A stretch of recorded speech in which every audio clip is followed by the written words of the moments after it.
Audio. You know when you're ready. We're ready. Welcome everybody to the Lake City Council meeting. Today is May 25th, 2026. Go ahead and stand for the flag salute. I pledge allegiance to the flag of the United States of America and to the republic for which it stands, one nation, under God, indivisible, with liberty and justice for all. All right, city staff, please establish a quorum. Yes. Mayor Kowalski. Here. Mayor Pro Tem Stefani. Here. Councilmember Napier. Here. Councilmember Louis Lusso. Here. Do I say Councilmember Bayless? I don't think she's gonna be here for much text with that. Okay, sounds good. We'll get a motion to approve the ODAS. Motion made by Napier to approve. Do we have a second? Second. All those in favor, seconded by Louis Lusso. All those in favor say aye. Aye. All those opposed? Hearing none, we have an agenda. I'll go ahead and open up the meeting for public comment. The public is invited to present petitions, make announcements, or provide other information to the city council that is relevant to the scope and authority of the city of Blue that is not on the agenda. The council may provide up to 15 minutes for this public input session to assure each individual this is heard. We'll provide we'll cut it off at 3 minutes. Does anyone want to speak? And actually beforehand, if you would like to give us your name so we can read it to the record, that would be great. If not, that's fine as well. Who would like to come forward? Let's go ahead.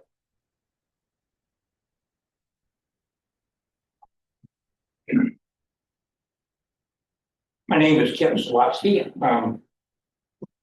Came back from Mexico, my first meeting in a while. I want to say how fortunate we are as far as the city of Blue Lake not to have a contract like 3 other municipalities do, because that would be very devastating at this time. And that contract was, I think, Rio Dale, Fortuna, and Scotia between Miranda Rescue. And in our wisdom, we don't have that contract because we'd be canceling it. You're going to find, if you read the papers, articles in the paper, there's been most likely thousands of animals have been killed illegally down there. Very sad thing, and I'm glad we're not part of that. It makes us feel lucky. So as that particular thing develops, and I'm tracking that one all way, shape, and form, we have a process here where you have CUPs, you get conditional use permits. Strongly suggest that from time to time you go and make sure those CUPs are up to date and are being followed. The reason being is Mr. Miranda's CUP has been non-existent since 2004, so he's been illegally operating his facility without any county approval. You'll read about that tomorrow, the headline in the Times Standard. So those are things to follow up on, make sure we're crossing our T's, dotting our I's on all those particular things. And part of what our staff will do, and hopefully we will follow up. And if anybody knows of anything in the CUP in Blue Lake thinks not up to date, we'll be sure to bring it to staff. Thank you for the opportunity to speak. Thank you. Anyone else like to speak? Julie Christie, go ahead.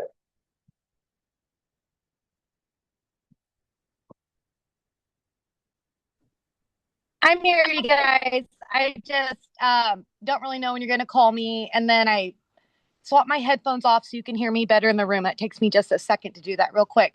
I just really wanted to give a really big reminder and shout out for Annie and Mary Day. That's going to be on August 9th this year. And I think I saw back in May, there was a post about vendor applications that they were going to get out in a couple weeks, and haven't, to my knowledge, seen that yet. So just working and having communication with the chamber so that we can really prioritize making Annie and Mary Day just as cool and iconic as we always can. And the rest of the agenda covers a lot of other topics of interest tonight, so I'll chime in then. Thank you. Thank you. Any additional public comment? Seeing none, we'll go ahead and close public comment. Moving on to item number 6, the consent agenda. Does anyone wish to have anything pulled? Yes. I'd like to pull the I'm sorry. I'd like to pull the financial report. So Yes. any others? Oh. There we go. So that's a no. Yes, in the financial report, I Oh. thought we might have something to talk about the minutes, but. I don't know, I haven't had a chance to review the changes and mentioned that everything I sent you was all addressed. So go ahead and pull item B of the consent agenda. Can we get a motion to pass the other two items? Move as consent items A and C. Second. We have a first and by Napier, a second by Louis Lusso. I should ask, does the public wish to have anything told? And does the public wish to comment on this item? All right. Motion and second by Napier and Louis Lusso. All in favor say aye. Aye. Opposed? Hearing none. All right, moving on to 6B. That's Do you want me to go through the staff report or do you want to ask questions or? I have some pretty basic questions, probably already heard before, but. I was looking at cash balances and remembering some historical cash balances. And there's a discrepancy. Which oddly enough, the discrepancy is that we have more money than we should have. So it's, so I'm wondering why we have more money than we should have, based on the cash balances that were published in 2022 prior to the rate study for sewer and water.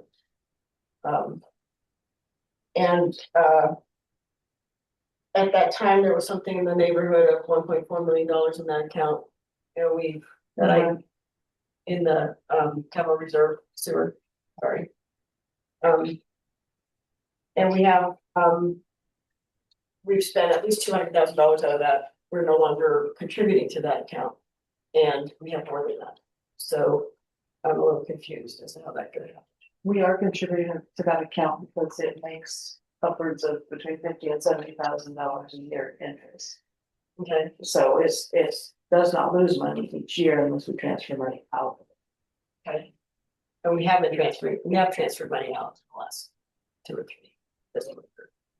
But I guess maybe that interest has been, we're keeping pace with that. Yeah, all I can tell you is that the finance department has done the bank reconciliations, so I'm fairly certain that the cash is real. Okay. I'm not sure what you're comparing it with though, so. Yeah, and I'm comparing it with numbers that were published in the rate study, and so I don't know where those numbers came from exactly. And this is just cash. These are not fund balances that include assets or any offsetting deferred revenues or anything. This is truly just cash. Okay. Which is not the same as a fund balance. It's not, that's why I'm making that distinction. Okay. Well, that probably answered some of those questions. The fund balances themselves I'm not that comfortable publishing because we haven't closed out 2 fiscal years. And so there could be some significant changes in those closing entries. any other questions? Oh, I just want to make a comment that, it was a pleasure working with Jenny and Terry. Terry and I were on the budget ad hoc fiscal policy. And the development of this report and the amount of information that is in there. And Jenny has really applied herself in learning that software, how to extract this information. And we went through a couple of iterations to be able to get the information in this format that we felt would be useful to the council and to the public, that you can see the detail of the expenditures. And you can see those either comparative to last year, this year, and then obviously percent. That lets us know, and if you're looking at this information, 75% would be the mark because it covers 3/4. So you'd be looking for numbers that are significantly either above or below, depending on it in parentheses. But thank you for that effort, Jenny. Any other questions? Does the public wish to comment on this item? Seeing none. We would like to entertain a motion to pass the agenda item. Motion made by Stefani, do we have a second? Second. Seconded by Louis Lusso. All those in favor say aye. Aye. Any opposed? Hearing none, it passes.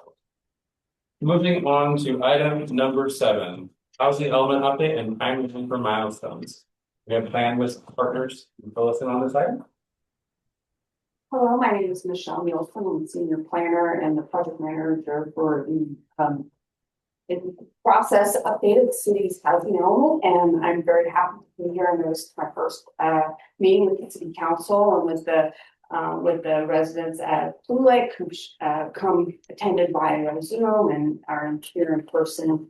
So I'm happy to be here. So basically the report before you, the request is our partners is to receive and file the report. And we want to come here and get the word out that there is a in-person community workshop this Saturday at the Grange from 10:30 to 12:30. It's set up as a drop-in. There'll be 4 stations for folks to go through, and but we're using a drop-in format to make it in probably the amount of time to get through. It'll be about roughly 30 minutes, but certainly folks can stay longer and linger and look at the displays and participate in in the exercises and all that. We would definitely encourage and welcome that. And there'll be like refreshment served. So any ability you may have to get the word out in the community. I did see that the posters or flyers we prepared or posted on the door out here from the window, I should say. But we have some really good attendance. So it's 10:30 to 12:30 this Saturday. And it's certainly not the only opportunity for public participation, to be clear. Because I read back through this, I wrote this, and I'm like, oh, that might be a little confusing, like how public participation, there will be the opportunities. So starting with the workshop, obviously this Saturday, the public review draft will be released in mid-July, and then it extends basically to a year from now. There'll be more formal sessions, but all the time folks who submit their comments in writing that they may have, either through there's on the bluelakehousingelement.com, there's a contact page, email, city manager. So there's lots of channels, or submit a paper copy. If that's someone's preference for submitting information, but there's going to be lots and lots of opportunity for public comment. There will be a second community workshop, study session, again at the Mad River Grange. We're working with the city to coordinate when that'll be. Looking at a couple of days late July or early August, but won't conflict with any merry days. So let's see. So the other thing is there is an online community survey that is available on the you can access it through the city's website, but also through that bluelakehousingelement.com. I think we set it up so that it's kind of the first thing you see. Click out of it to take it, but it's we have the online survey. You can actually take a paper copy as well. The paper copies are available at the city. Folks can actually come to the resource center computer to take the survey. So we really welcome all that input so we can hear from the community about their housing experiences and their input on different housing needs and whatnot in the for the community. And let's see what else. And so we're also conducting one-on-one interviews with community members and stakeholders. Currently, that's an ongoing effort.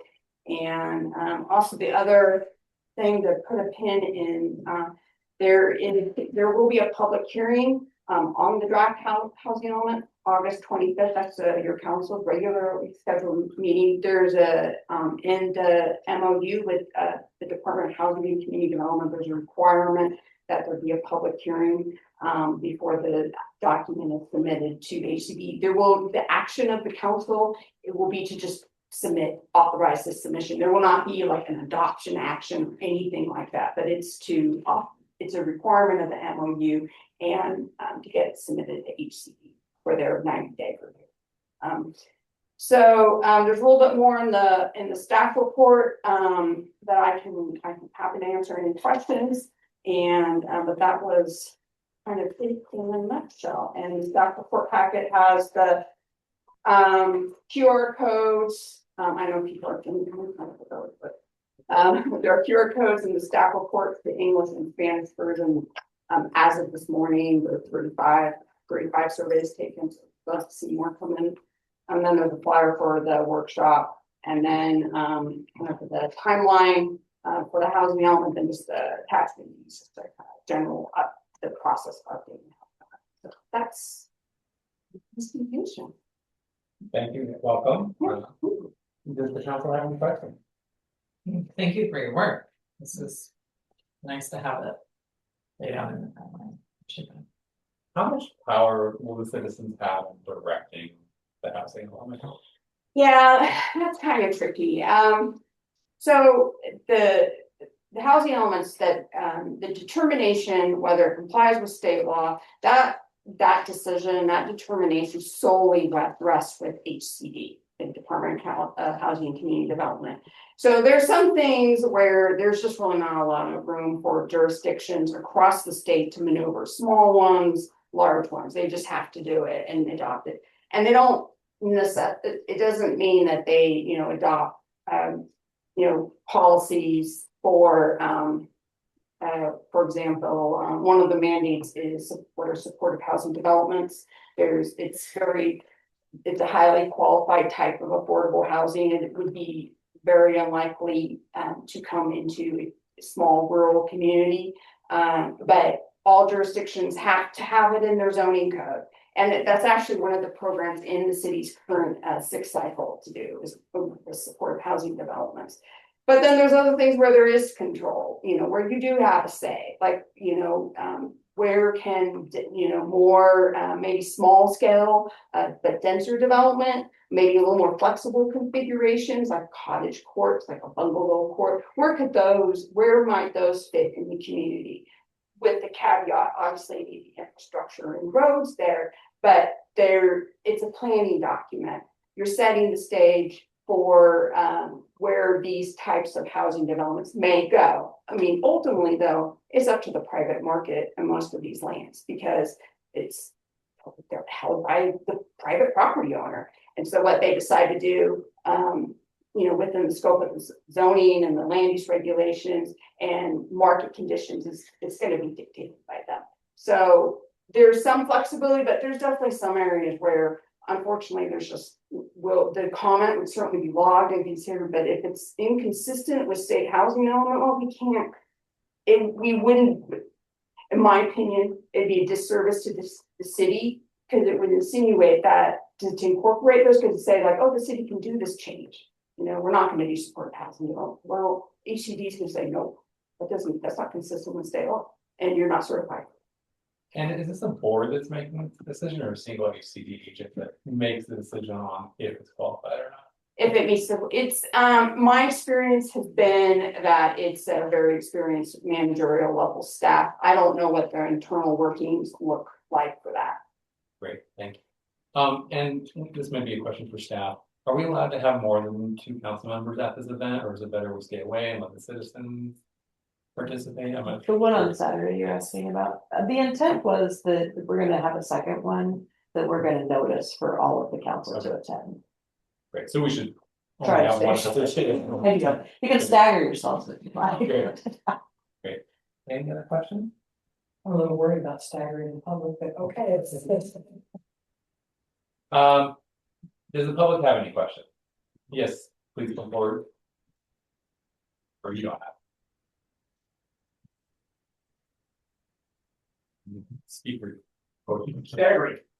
Kim Swarovski, I really appreciate you coming here and starting this process. I made comments, extensive ones on the last one, and I intend to do so again.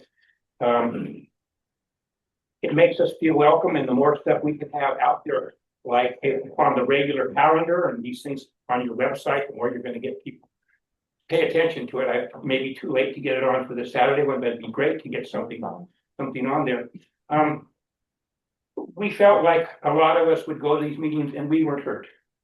We were trying, there was one big project that somebody agenda wanted to have put through, and that wasn't necessarily what the people, in fact, the large majority spoke against that particular. So my question for you is, I know it's basically there's 4 different categories and we have to satisfy the upper level and the lower.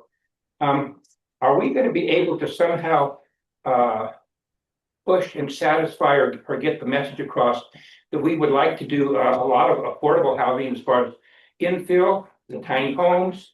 And do we have to come up with some kind of financing, or what kind of carrots can we develop to enable landowners here to infill and not do sprawl, not have to annex things into the city, but use the existing services and lots we have? So that's something I would look forward to knowing if we'll be able to develop those kind of things in this process. And that would be greatly appreciated by, I think, a lot of the people here. But I want to thank you. It sounded like we're not behind on schedule. The sky's not falling. Last time we had something where everything this council was doing was going to cost us the bank, basically. And of course, that didn't happen. And I appreciate this council and you keeping us abreast of what's happening, keeping us on schedule so we don't end up where anybody might even have any perception that might happen to the city. So thank you for my time to speak. Thank you. Any further, would you like to answer any of those questions or are you? Through the chair, Mayor. So, in terms of the question about, maybe, there's the conventional, affordable housing type. So there, for the lower income arena, which would be, they did add a new income category, which is acutely low income, which is memory serves households that are 0 to 15% of Humboldt County's area median income.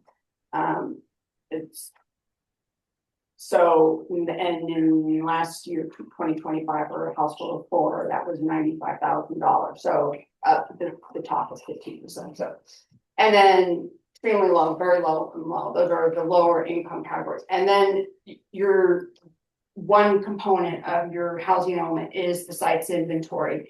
And there's a lot of rules and state law about what makes an eligible site. And the city's obligation as part of doing this housing element is identifying the site that qualifies.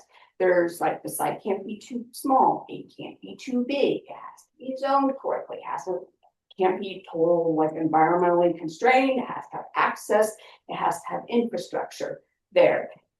So it's can be really difficult to have a site that's suitable. And if you don't have a site that meets all the rules, then you have to then do all the planning that you have to do to identify a suitable site. You can't just push that off under state law to another, year. I think currently it's like a year to identify the site that meets or sites to meet the income qualification. And there's a density component as well. 15 dwelling units per acre has to be allowed by the zoning and the general plan. So there you can have a site, but that doesn't mean and it doesn't mean that how that site's going to get built. In fact, the city is not obligated to actually build the housing because it's the market. Again, it's mostly market, private property owners who are going to do the housing construction in the community. It's not going to be the government. And there's even more rules associated when the government builds housing. And to access those funds to subsidize those units, which is typically what they're going to need when the housing is about $472 a square foot to construct. So there are usually subsidies associated with that. But you can do other things like where you have the site, it may or may not get developed in the housing element cycle, but you can encourage the other property owners in the community maybe to build, do more ADUs on their property. It's maybe not like the scale of or the number of units that a conventional affordable housing development would build, but you can make progress on your arena, but probably more importantly, you're adding inventory that's affordable and their needs in your community by like adding, you could have a program in your housing element to do a density bonus accessory dwelling units beyond what the state allows. And the program would be a commitment by the jurisdiction, by the city to look at doing that program. And the commitment is to eventually adopt something as similar that would where you can incentivize the owner, where maybe they agree to hold the units as affordable for a set term. It would probably be shorter than what conventional traditional subsidized units. Those are usually held terms by 55 years. ADU has more and more like Kansas City, San Diego, or County of San Diego. Both they've done a density or bonus ADU program where you get an extra ADU if you agree to have it affordable for a set term. So you can do things like that. You could allow move your land use regulate your zoning regulations to objective standards, like the design standards and the site plan standards to be objective. And you can also address some of like, meaning, regulating stormwater runoff better by as an objective standard by doing that. And with the objective standards, when a developer complies with those can, and they're not, doesn't automatically go through a discretionary process, but they are still achieving priorities of the community to reduce the cost of the project. And you can still get a good project out of this. It needs, you don't have stormwater going into the creek, and it's managed before it goes, to the infrastructure that's designed for it. You can reduce the cost that way. So there's things you can do, strategies. It's kind of a multi-pronged approach. And Thank you.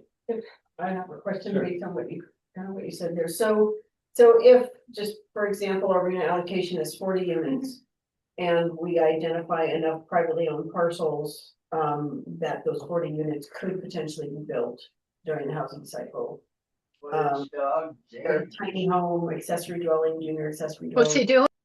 Whatever combination that might be. Could we conceivably plan for our arena allocation in that way alone, or do we have to find, like we did before, a 1 acre parcel that can accommodate at least 16 units? yeah, I think you can supplement. I think you would still need a site. Like you can now use ADUs if you have a track record of those units coming in as affordable, like you can demonstrate their affordability for those lower income households. I don't believe that Blue Lake has gotten there at this point, but that could be as part of the housing element. The city starts asking the developers for an ADU. If they're going to rent it, where are you going to rent it out for the market? Because if it's market rate, it's probably not going to be affordable.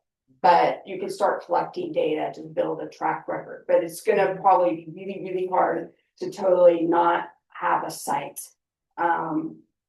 that is not, a site or a couple of sites that provide that lower income arena, especially acutely low and extremely low, just because of the housing needs of those households. 0 to 15%. That's people who are couch surfing, have experienced homelessness. So but emergency shelter isn't considered housing because it's temporary. So previously we identified a site that was at least an acre. Mhm. Are we going to have to be finding sites that are an acre plus going forward? Fortunately, you can reuse sites, and from our assessment, preliminarily would be to reuse those sites in the community. Would be because they are, in terms of the zoning, the size requirements, the boxes are to be checked. So rather than the 1 year process, like 1 year. Have to bring that parcel online with all the things, so all the SQL and all that other stuff. Thank you. Thank you. Julie, go ahead. Yeah, Julie Christie. Could you guys hear me better the last time I spoke? It's better now. Is it okay? Okay, right on. I really feel like I have not enough time, so I'll try and be too specific. We need to focus this time around after the last 5, 6 years of doing our sixth cycle on process. We need to review our general plan for the consistency. I want this time the state mandate. So at this town hall, that should be there listed. Because what happened last time, they just got thrown all over inside our element with no description. They were filling that position.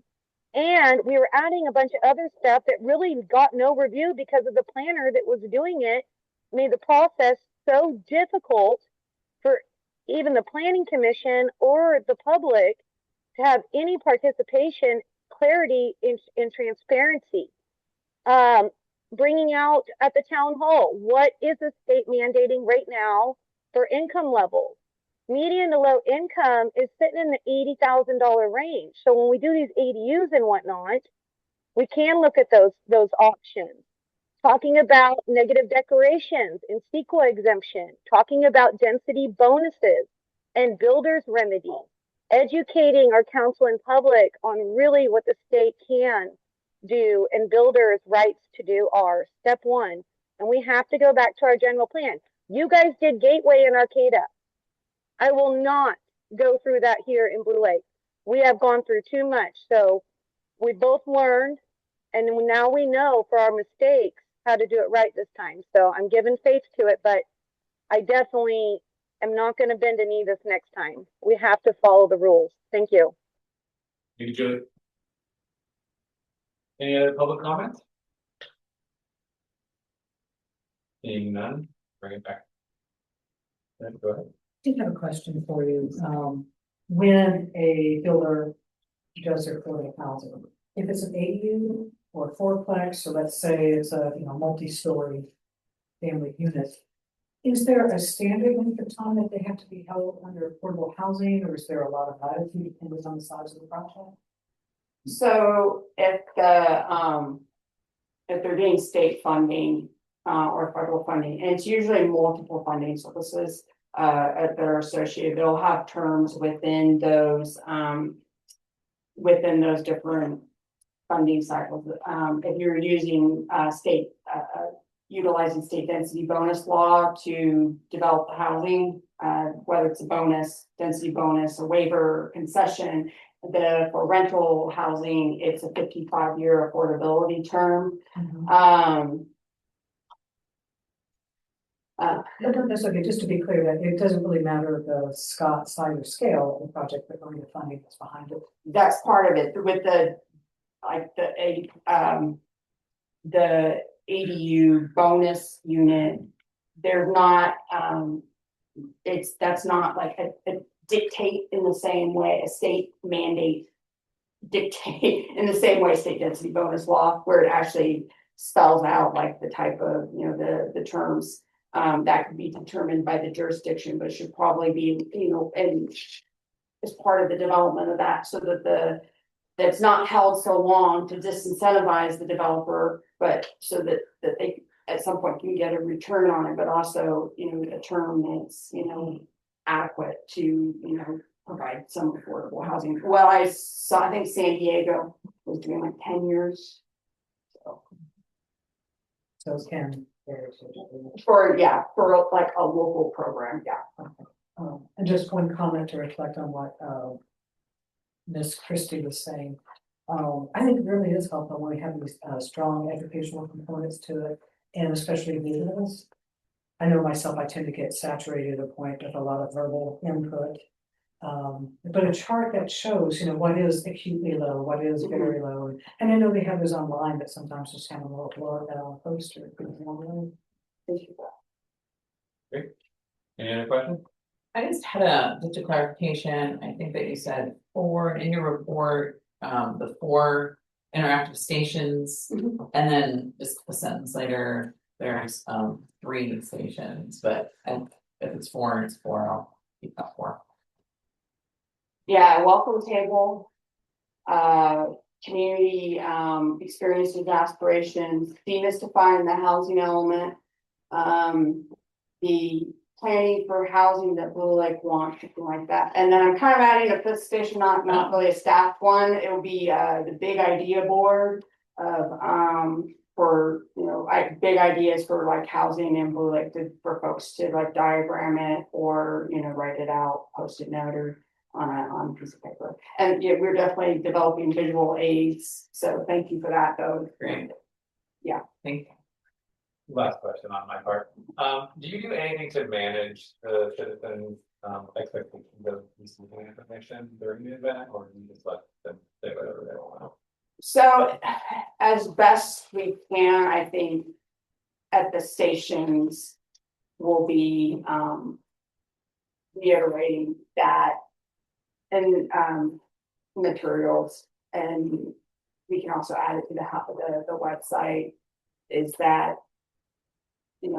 that comments are welcome, and they will be included, but the ones they have, needless to say, we're doing our best service for the city if we really incorporate the ones that are consistent with housing element law. And that that does have looking at other types of housing and typologies and tendencies other than traditional detached single family residence. They're part of that, but it's more than that. Thank you very much. If there's no other questions and comments, I'd like to go ahead and entertain a motion to receive the report and file. You have any comment? So Motion made by Napier, Second. seconded by Stefani. All in favor, say aye. I. Opposed? Thank you. Thank you. Thank you, Michelle. All right, moving on to item number 8. Update on projects by Mike Hogan, city engineer. No. It's not my cook. I'm Jordan Ledke. I act as the assistant city engineer here and support Mike Hogan as the city engineer. And I've managed various engineering projects for the city. So I'm going to give an update on the truck route project and the library project, and then I'll hand it over to Mike to go over the other project.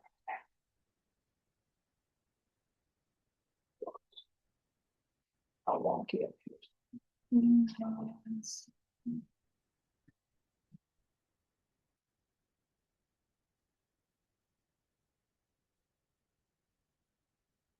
So starting with the truck route project that has been in process for several years.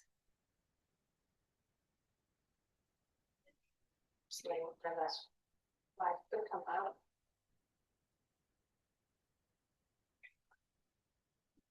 So next slide. So as you all have seen, the Greenwood phase, the truck route project for phase 1 was completed in 2024. So that included pedestrian, bicycle, and roadway improvements. So I just have kind of some examples of the traffic calming measures that we implemented. And the next slide.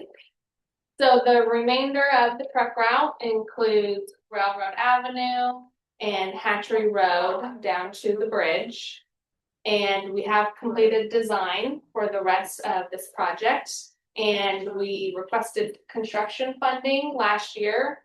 We initially requested funding for the entire truck route project through HCOG STIP funding, but the STIP funding was over requested with the rest of the local agencies. So we phased out the rest of it and requested funding for what we're calling phase 2, which shown on here in green is the South Railroad phase. So it's the chunk of it that we could fit in an approvable funding amount.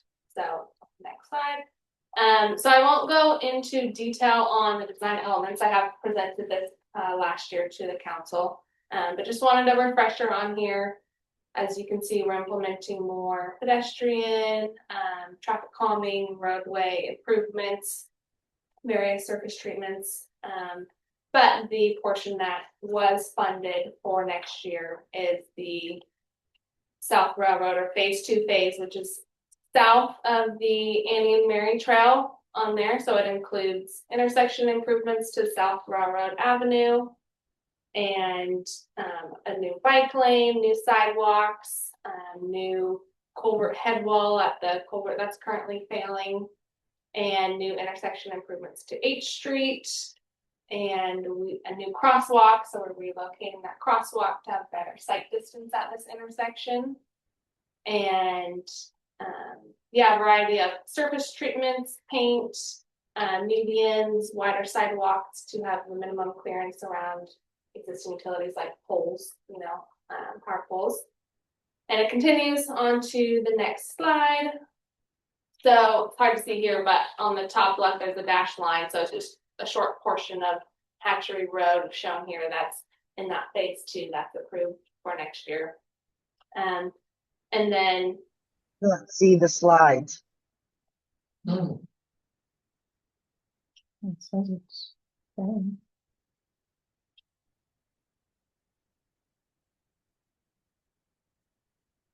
This is your screen sharing. I would It's your screen.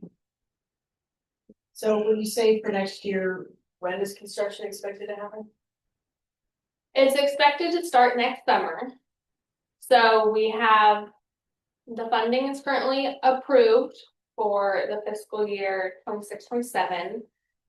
There is some work that needs to happen before it's ready to be put out to bid for construction.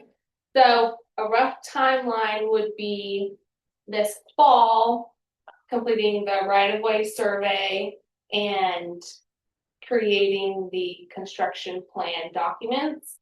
Like I mentioned, the overall design is done, but we would need to create construction documents for that phase. So that could be done this fall.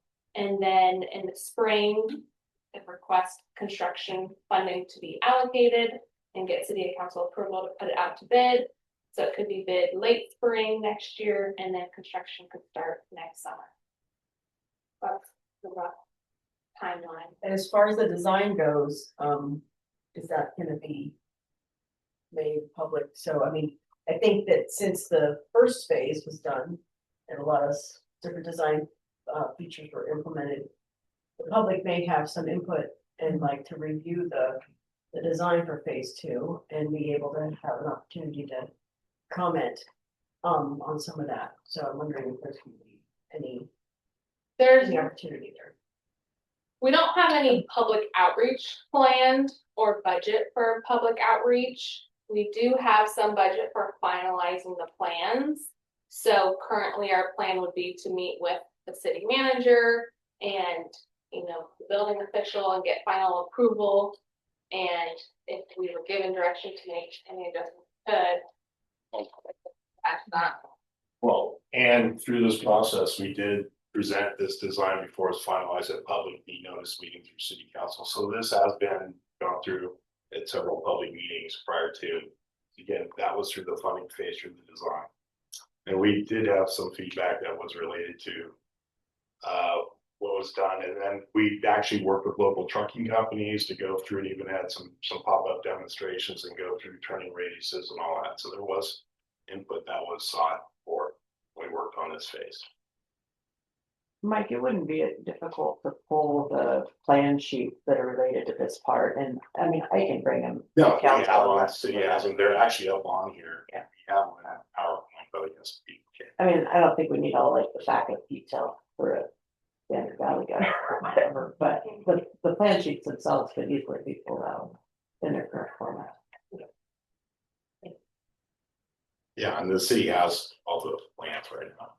We just need to make sure in our schedule that it includes coming to council for approval before we bid. Yeah.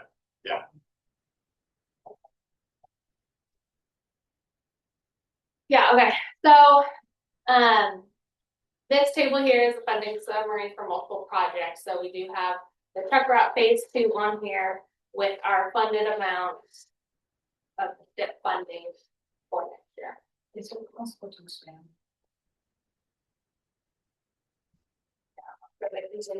But so phase 2 is estimated at $625,000. The railroad phase you saw on there is estimated at $998,000, and then the hatchery phase is estimated at $1,573,000.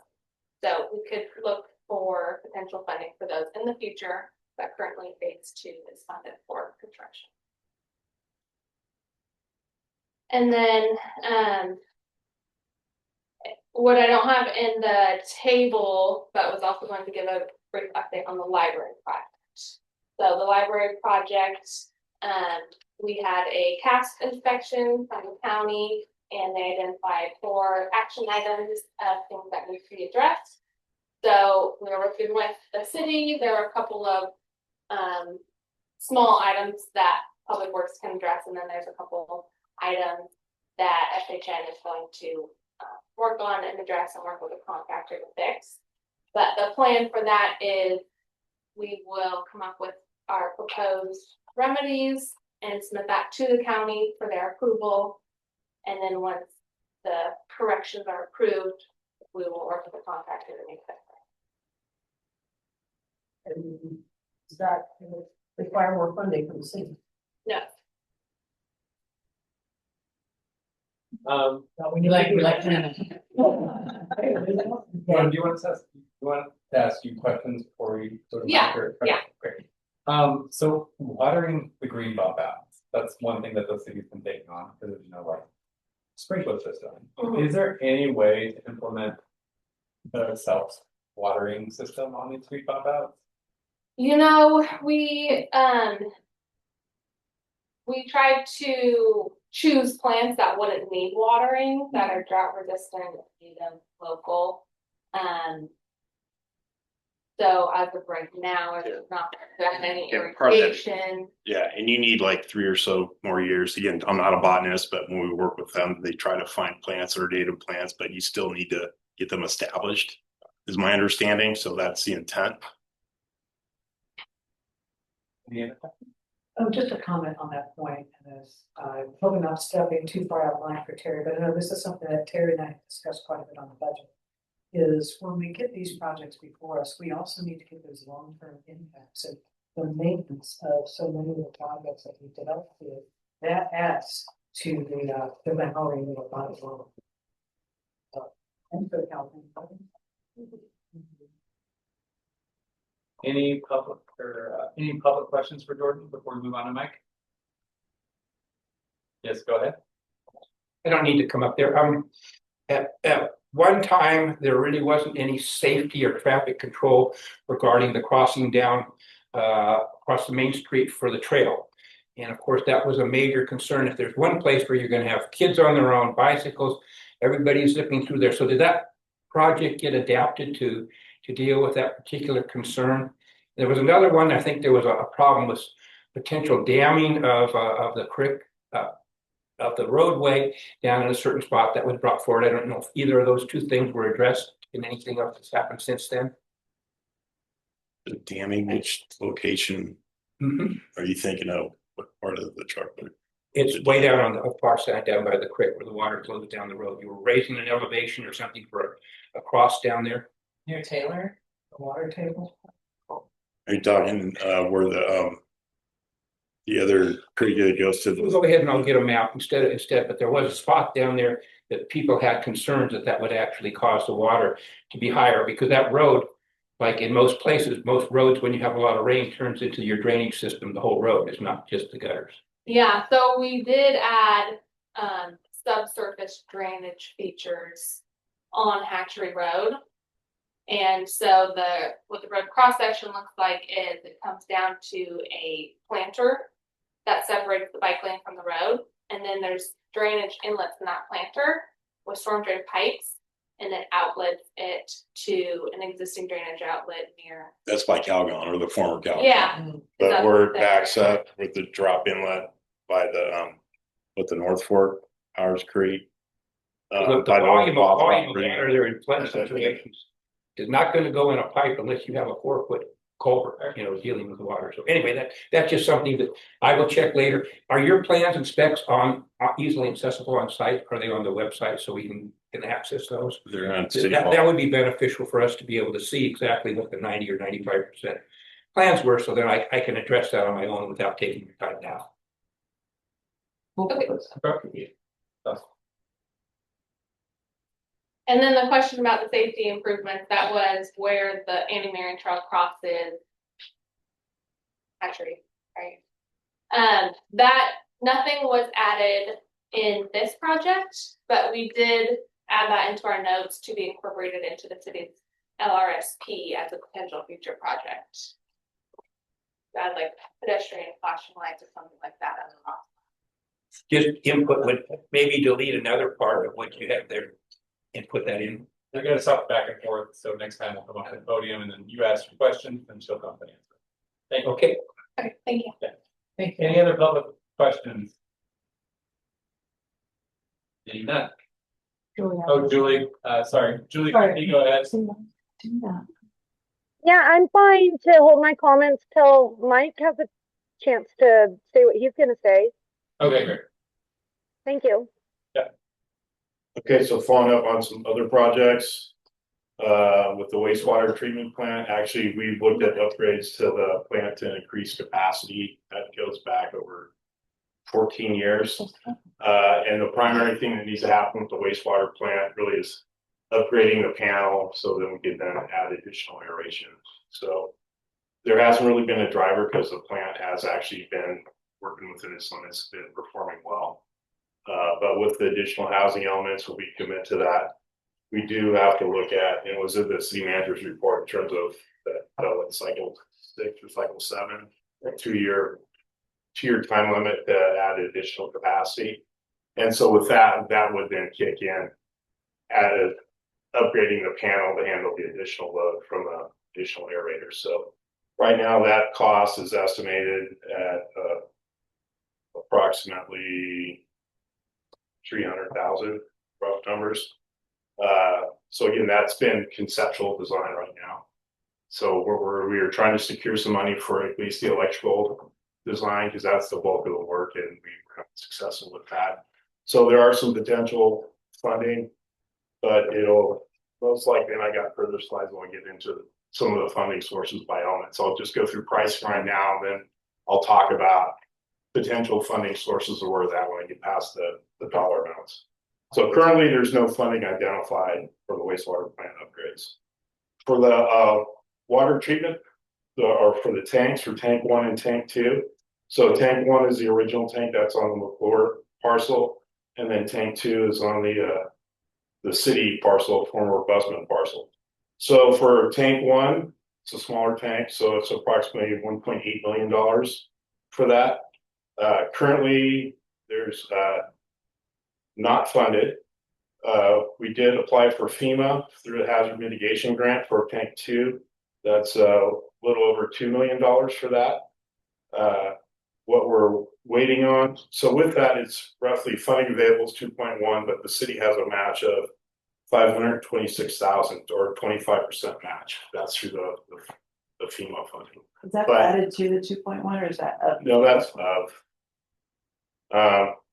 So yeah, that's part of the match. But the challenge is right now it's FEMA, as you know, has gone through a lot.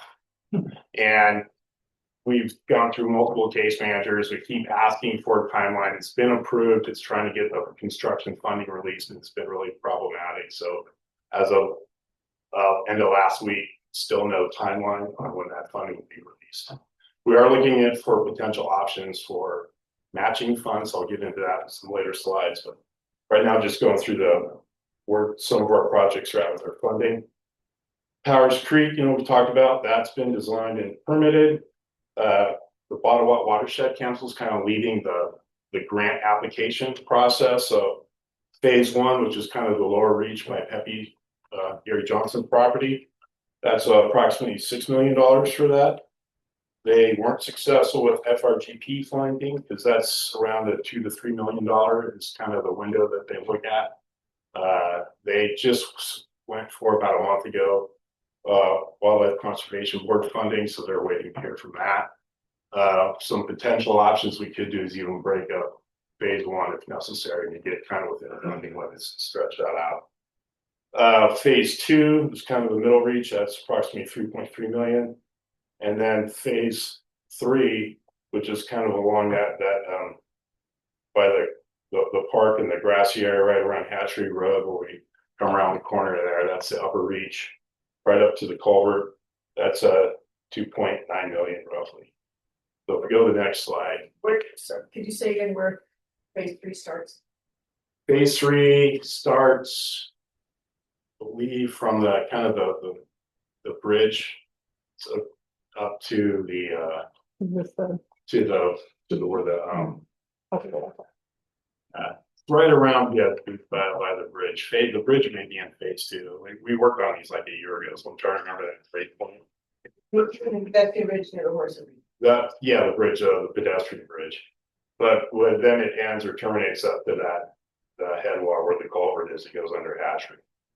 Mike, before we hold our questions till after. Yeah, let me just kind of go through the funding too, where things are at, and then I think that might answer some questions that you may have. So back to funding opportunities, I talked about for the wastewater treatment plant. Again, no funding's been identified yet. We potentially could go for CDBG funding. I think the big challenge right now is with the state revolving fund and state funding. That used to be the primary funder of water and wastewater projects. And right now the state doesn't have a lot of money available. So it's really been consolidation or if you're in violation. And our wastewater plant is performed well and it's not in violation. And we're not under a consolidation. So we really do not have any funding anytime in the near term for that. So we'd have to look at other options. So CDBG is potentially one of those. And that would be 2027 with the potential funding side. Water Tank 1, Bureau of Reclamation, that's federal funding. They have a couple programs.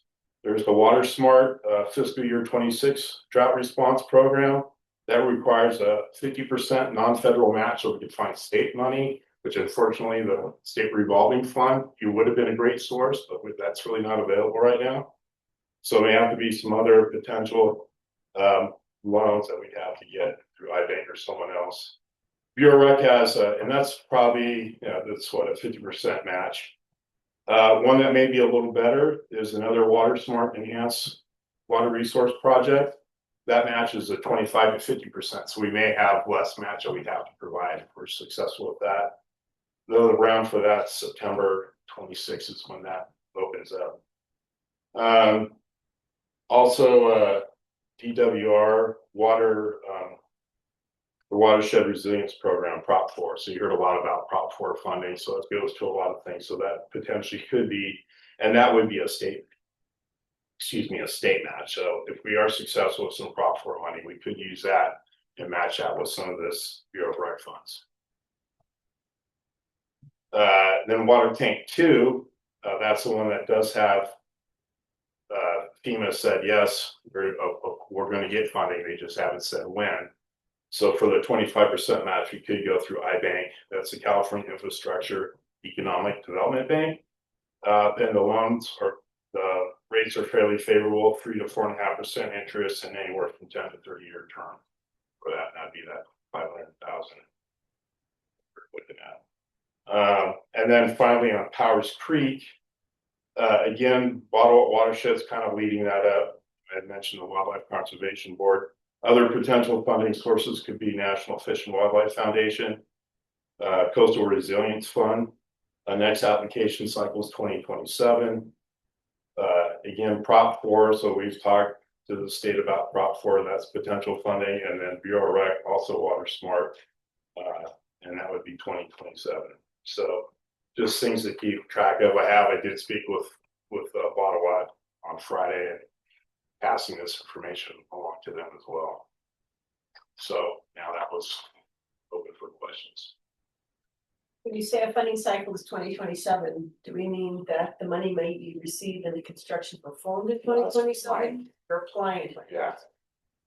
So effectively, the Powers Creek project is not going to be constructed in any way. No, that's not it's not happening this year. Maybe depending if they're successful with that Wildlife Conservation Board next year. But I think that's what we're talking about. If we have to even shrink phase 1 down a little bit to open that, make it more attractive, I guess. To funding's pretty competitive right now, so they're trying to sprinkle funds around, and so that's been some of the challenge in our current kind of grant funding cycle right now. I kind of go along on this topic, but I think there's some folks in the public that are really eager to see something happen in Powers Creek. And so I'm wondering what, if anything, the city can do that's going to help alleviate some of the immediate flood. Issues that we've been experiencing the last 2 years. So that we, what can we do? We need to help sooner. Maybe vegetation management within the right of way, I think some of that, the challenge has been that it's been choked, and again, it's depends on, working with Fish and Wildlife, making sure we can clear out brush, but a lot of that is in the condition it is because it has gotten choked out with vegetation, so that kind of traps sediment, and then that builds up and it gets flatter, so that's some of the problem. So when that was maintained, historically, that was cleared out frequently, and the kind of vegetation didn't really choke that out. Kit is in the room. You lived on near there, so you could probably speak more to what you observed over the years. Yeah. How that's behaved. Yes, it's good. Would you mind coming forward and getting? Yeah, I'm sorry, I just wanted you could at least offer a. Sorry, just for the, record, Kit Man, I live on the creek. And have had flooding in the last, thanks for mentioning that, Elise, and that's exactly our point. I think it's more than just the vegetation, though. We've really seen the base load, the level of the creek come up by feet. I mean, just this last year, there were feet of gravels deposited under the bridge. So I think that it's gonna be more than just removing vegetation. We're gonna need to get a backhoe in there and just dig some of it out. That's Fish and Wildlife. I know, it's Fish and Wildlife. But I mean, that's, in fact, the reason why this costs us so much is the volume of material that has to be put there. And so it's costed out in a conservative assumption of it going to current and process. So that is an upper end of being conservative when you go for grant funds. Potentially we do get some funding and get bids. There could be contractors that may be creative, maybe find a place for that material to go or to reuse that could help with that. They can be more cost competitive, but that's the challenge. It's just the amount of material that's got to come out is really driving the bulk of the cost. And on the, we'll stay with the creek part first. Any questions about? For what it's worth, and maybe there's not a great answer to it, but kind of echoing what Elise had said, I know there have been the locked-in of an idea, we need a drainage study. But it seems like with all the issues revolving around the creek itself, until that's really resolved, the drainage study itself will be as informative or. And And as Kit mentioned too, I think part of what's happened, we've measured how much materials accumulated. That bed load is accumulated, which is, that's why people have lived in town for a long time wondering why has it gotten worse. It's a combination, but that's part of it what's been contributing to the sediment. If I can clarify, yes, absolutely. I just walked that foot bridge the other day, I was shocked to see how much material was there. Yeah. I mean, the issues that we're having, and I know part of it is rooted in the culvert being partially blocked. But where it comes down Broad Street, funneling down A Street and then onto Greenwood, and of course what we've seen with Broadway. So I think I'm talking about the infrastructure of the city itself as a drainage study. Is that something that can be done irrespective of what happens with the? Yeah, we've been trying to find funds for a drainage study. The drainage study we have is back to the 1980, late 70s or 1980. So LA. Ken Davlin did that back in 1980. It's all still hand drawings. One follow-up question on that, just ballpark spitball, what would that cost to do a drainage study? Again, just top of the head. I mean, these things are not cheap. They're like $50K plus to do. So you build a hydraulic model. So there's a lot that goes to a drainage study. So we've been trying to find funds for that kind of effort because we know the city doesn't have to do a proper hydraulic study. We know we did that modeling for the creek, so we were able to at least find funds to at least model the creek. So that was helpful. But now, how do you build out that model through the rest of town? And maybe more. Again, I'm just going off the top of my head. But. I'm sorry, Elizabeth, geez. Okay, thank you. Mike, the citizen footbridge, I've been told that's strangling the stream and it's causing sediment buildup. Is that true or is that not? Not strangling the creek. So when that was modeled, again, going off 2012 data, that passed, and actually that's been confirmed from other people that looked at our third parties looked at our model and confirmed part of that bed load's come up. So actually, one of the plans that we have in phase 2 is raising the bridge.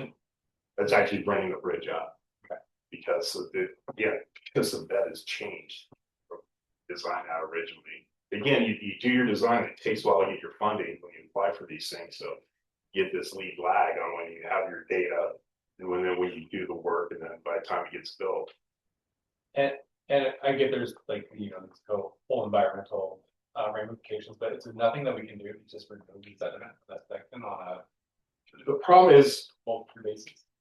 you pull out one area, we have to look at the creek in aggregate. So it's working your way from downstream to upstream because the water's got to go somewhere. So if I pull it out at a spot, I have volume, but I don't have the flow. I can't convey the flow unless I address the whole channel. And that's why we're working our way upstream. So if we did phase 3 first, because that's where it floods and jumps, it'll just be a big pond and it still won't move the water through. So we have to kind of get the water. And so the ranchery actually did the initial phase. They did the mouth, so they did a lot of work. So I actually see what is worked and how it's performed. Is was at Pepe's bridge, a bridge between the ranchery and Pepe. That was a obstruction for a long time, and anyone that used to go down there saw that big scour hole that used to be there. They poured concrete. There's a big hole, and there's a fish passage impediment. So that was taken out. That's performing well, but we just need to address the rest of the creek. And so, yeah, there's no easy answer of how do we deal with our flooding. Is there any kind of a strategy for funding where we can do the planning, and then by the time we take action, we have a valid stream channel? Yeah, I mean, we've done the design and the permitting. I mean, we just need the money to build it. That's the challenge, but it's a $12-13 million project, so I got to break it up in chunks. So, we could meet again with Watt, and I have some additional ideas. We met 2 weeks ago, talked about this, maybe a month ago when we met. No, I met with them last week. I was gonna say, it's been longer. No, I met with them talking about this, but we can again talk, present where they're at with some of these other strategies, these other funding options. Any other questions?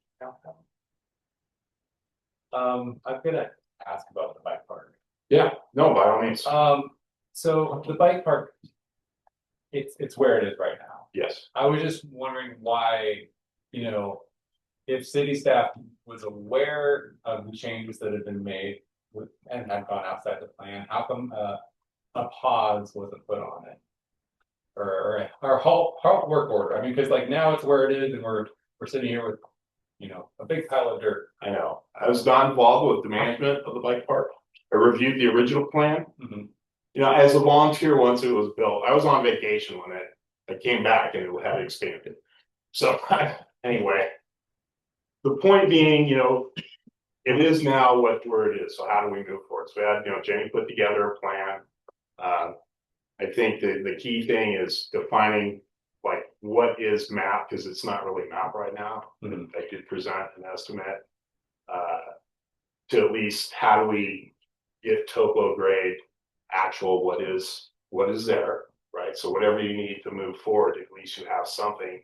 And that would be a combination with volunteer effort again to kind of remove the tarps and kind of weed whack it, because if you do we could do a drone survey to survey grade, but like with grass and all that alters like the true dimensions. So the paved part, we'd actually have a good representation, but the side hills are all, we put the grass on there for erosion control, mm-hmm. To kind of winterize it. Got tired of redoing the tarps every rain. Yeah. So that worked out a lot better. So I think that is, again, it's per the plan that Jenny laid out is, let's define what do we have. And then from there, working with, do we finish paving it? Do we work with your insurance carrier? What does it take for phase 1 to be completed so it can be opened up? There's a lot of steps, and I think Jenny's plan lays it out pretty well. Can I ask you a straight pointed question? Sure. Do you think it's salvageable at this point? I do. Actually, I do think it's salvageable. I've talked to Jenny. I've looked at it.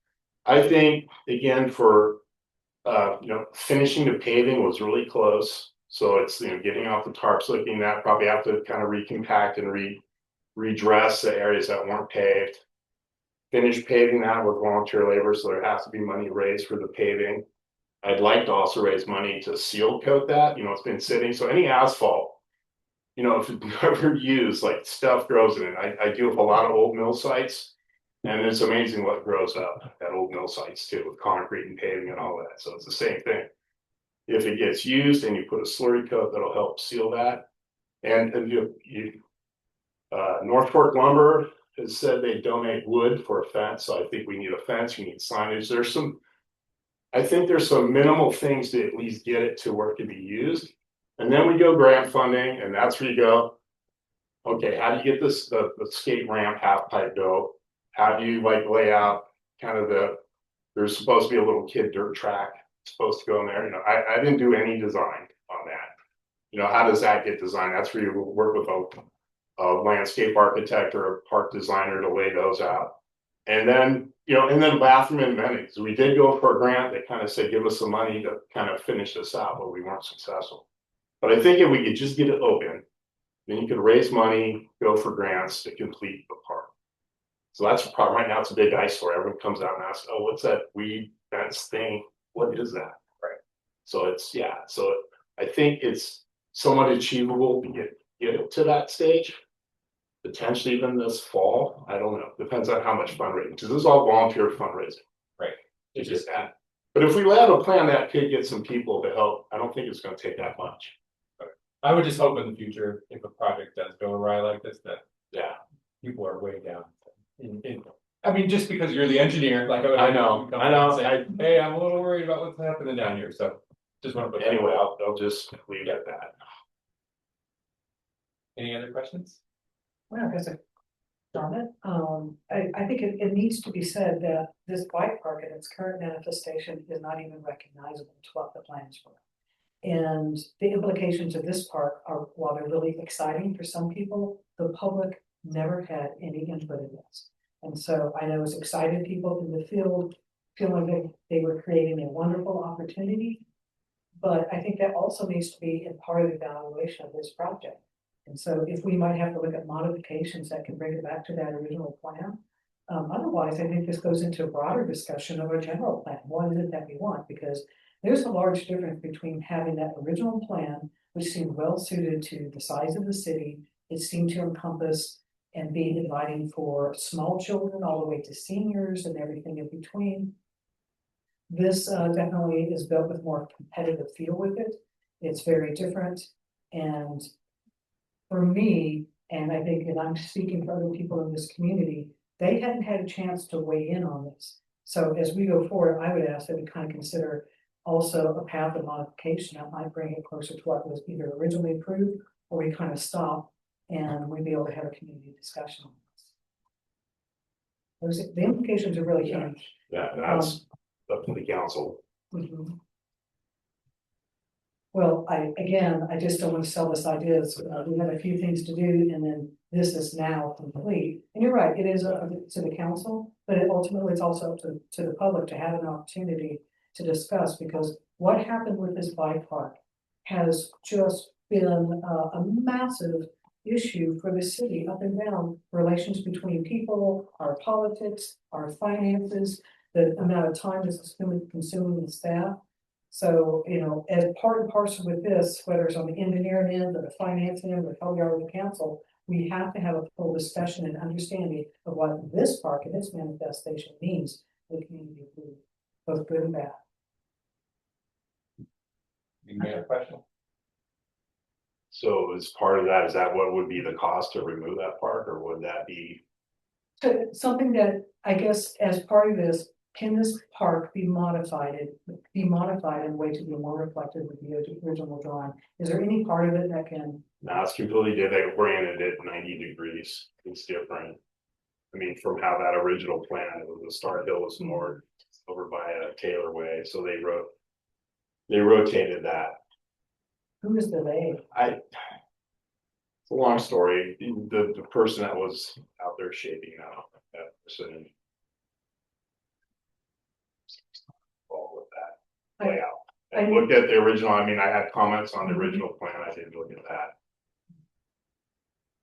Well, I think we, the public and the council have a right to know who did this, who made that decision, because they made that decision for all of us, and it is affecting all of us. Do you know who those people are that made those decisions? I was out of town when all that happened. I mean, I'm not saying that, but yeah, so. And I don't. Came back to where that was, and I did bring up the fact of where that, how that related to the original and what encroached on the neighboring, well, it's not the same parcel, but how it expanded. So I did point that out. And to be clear, I appreciate the work that you do for the city, and I know you're very capable engineer. It is astonishing to me that the city is in the position that it is, that we had so many individuals who could see what was happening, and yet it was not brought to light. So I express my frustration and concern. All right, well, thank you. Like to go ahead and. I had a question about the funding for the sewer upgrades. So I thought that was gonna be paid for out of the sewer connection fund. For the wastewater treatment plant upgrades. Yeah, I don't deal with how, Les asked to secure funding, in terms of where we're at, so Jenny can speak to where the sewer fund is. If that could be financed for that or not, that's It can, and it also potentially can be funded out of connection fees that might be coming in future for additional. Okay, so we don't need an external funding source to do that project to meet our deadline. With HCD. No, the council could choose to transfer funds from our capital improvement. Fund 72 to Fund 70 and do that project right now. Okay, thank you. Last call for questions from the council. I'd like to go ahead and open up to public. Yes, go ahead.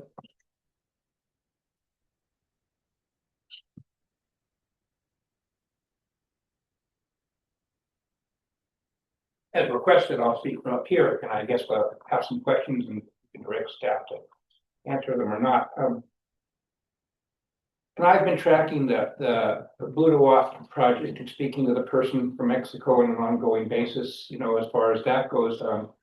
What problem is you're going to find everywhere, grant money is drying up very fast.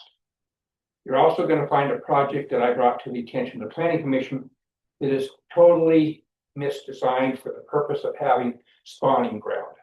If you were to have a spawning ground, you're going to have to probably get up to Aaron McClure's property.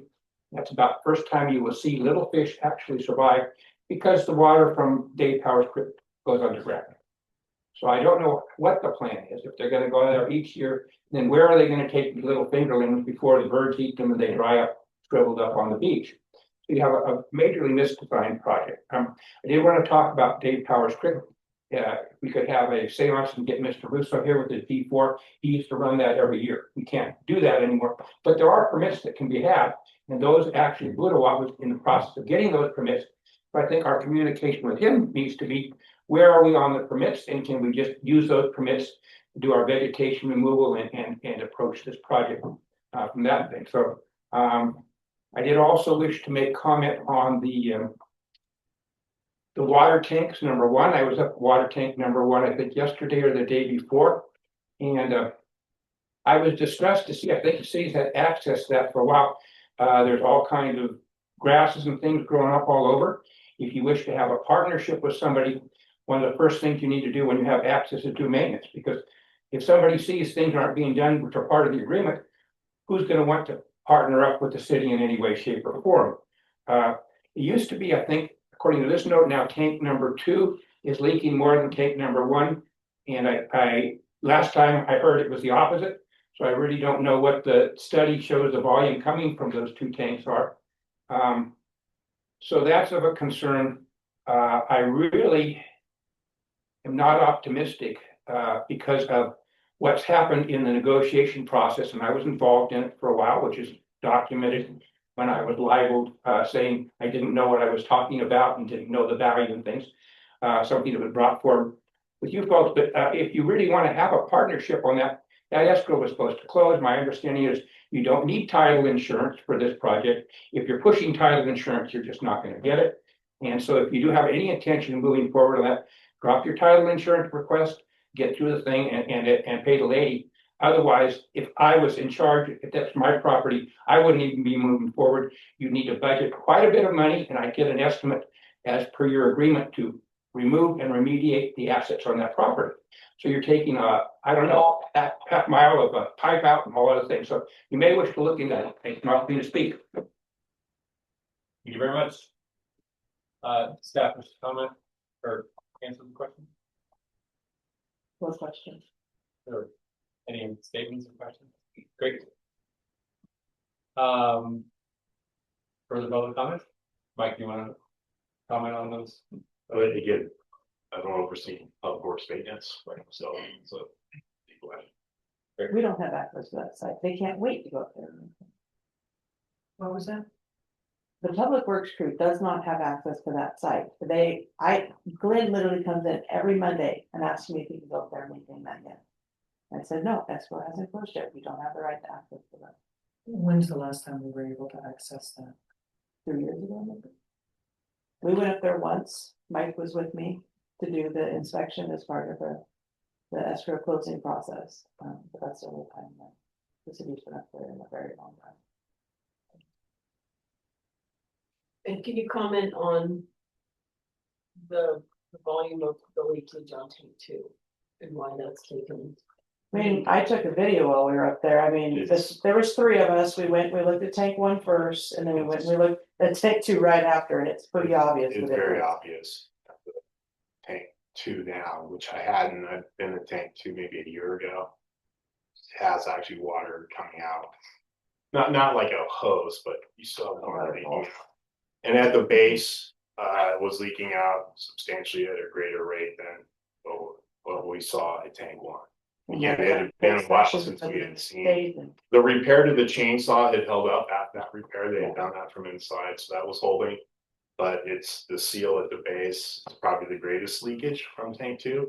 And one of the things to consider, even though they're 10 years apart, the quality of the redwood is really different. Tank 1 is more of the old growth type grain redwood. That's why it's holding up better than tank 2, more of the wider grain. At least that's appears to be why that's degrading faster, even though it's younger. Great. Thank you. Further public comment? Julie Christie, go ahead. Yep, Julie again. Can I do another mic check to see if you guys can hear me? You're good. Thank you. And thank you also because on your manager's report at the last meeting, because these projects were being mentioned in minute ways, I did request that we have these updates. Mike, I see you in at the Harbor District giving updates. And, you know, the last time we had updates on the truck route was in September and then last April 24. We really can't say we've had a lot of public input. The watershed was supposed to, I requested and they agreed to come back and do the updates. This is definitely like way too, I'm going to get the buzzer like Kent, but I was least polite earlier and didn't speak up. But there's way too many items, A, for public input, and B, for you guys. We can't just be getting slammed this once in a while. We need due process. We need transparency. I'd like to see the slides that were not in the packet put on the webpage. I looked in the packet. They're not there. The slides that we could see once it started are not the ones I saw the last presentation. It looked like there was some work on them. And that's where I'm really worried, you guys. Like, John Ford at the last planning commission was warning our county planning commissioners about narrowing the roads because of infrastructure and public safety. So keeping that in mind, funding's drying up. Look at all the unfunded stuff you guys have already. I'd like a spreadsheet from back in like 2000, how much our engineer and planner have, you know, needed to put towards us for charge versus what projects have come around, because it's really astronomical. And that our infrastructure this entire time is in dire need. So the creek, they used to take a D8 and run it up the creek. Yeah, Fish and Game isn't going to be okay with that anymore, but Fish and Game needs to come to our meetings. Make a request to them as well. They need to be in here having the conversation with us. And as far as the bike park goes, I feel like a lot of people knew enough. They should have said something a lot sooner. Originally, it was supposed to be like a community benefits project with Danco. You know, it really went down a slippery route, and so are these other projects, in my opinion. Same thing with the wastewater. We had many presentations about why we needed the allocations, the fund, the rate upcharge. So all this stuff needs to come back.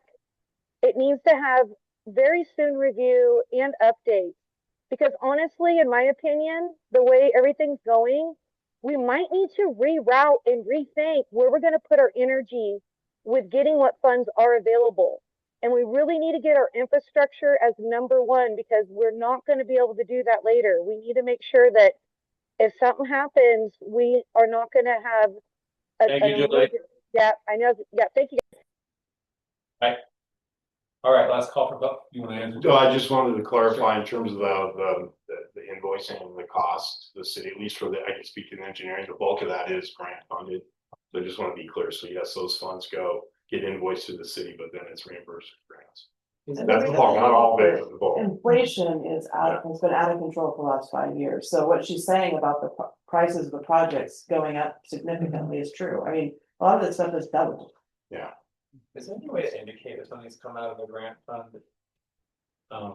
And being paid out, or do we just know that generally that fund? No, how the accounting works is that it is coded that way. Okay. We give project numbers to them as to whether or not they are a grant project or not. And I can run reports on those at any point. Awesome. Thank you. Yeah, and even when we invoice, when it's grant funded, it's a completely separate number too, you know, dedicated to that fund, so it's easier to track. Great. One other update wasn't here, but just with the park. You know, that pergola structure was donated by North Fork Lumber.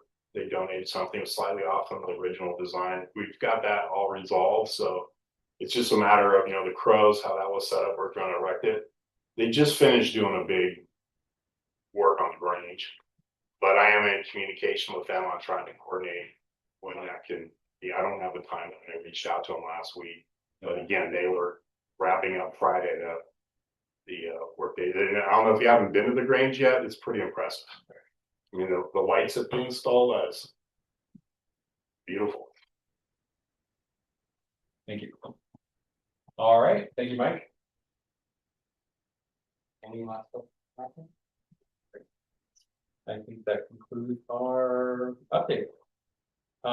Moving on, what was that? Thank you. Moving on to item number 9, conduct second reading and adoption of ordinance number 5. Please, staff, want to fill us in on this item? Yes, so this is the amended ordinance for ordinance 550 relating to chapter 13, section 12 of the Blue Lake Municipal Code, regulating the cross connection control. So the first reading and introduction by title was introduced at our last meeting.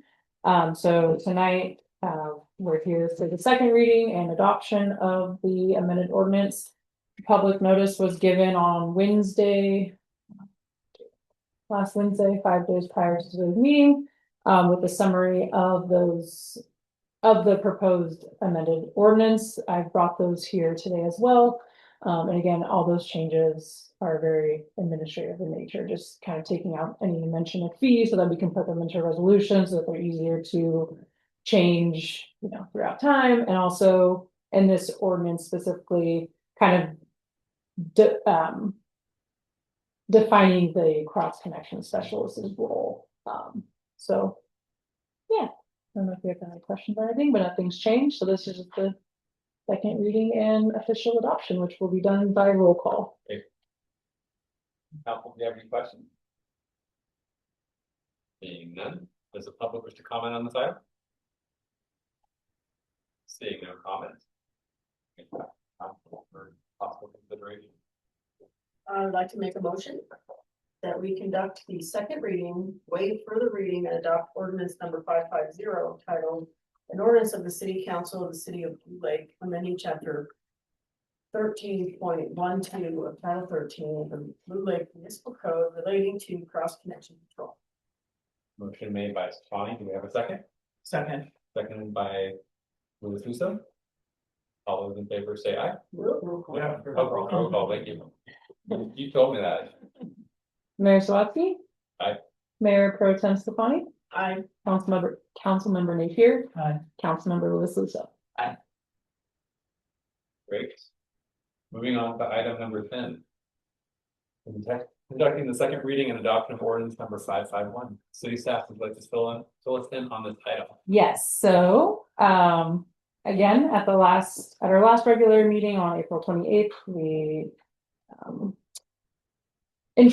conducted the first reading and introduced, ordinance 551, amending chapter 15 of the Blue Lake Municipal Code relating to building permit inspection fees. This one was a lot more simple. We just removed, it was serving as a placeholder for fees that had never actually been entered into the ordinance. So we're just repealing that entirely, and we will adopt a resolution addressing those fees. And I think that was the only thing that was changed.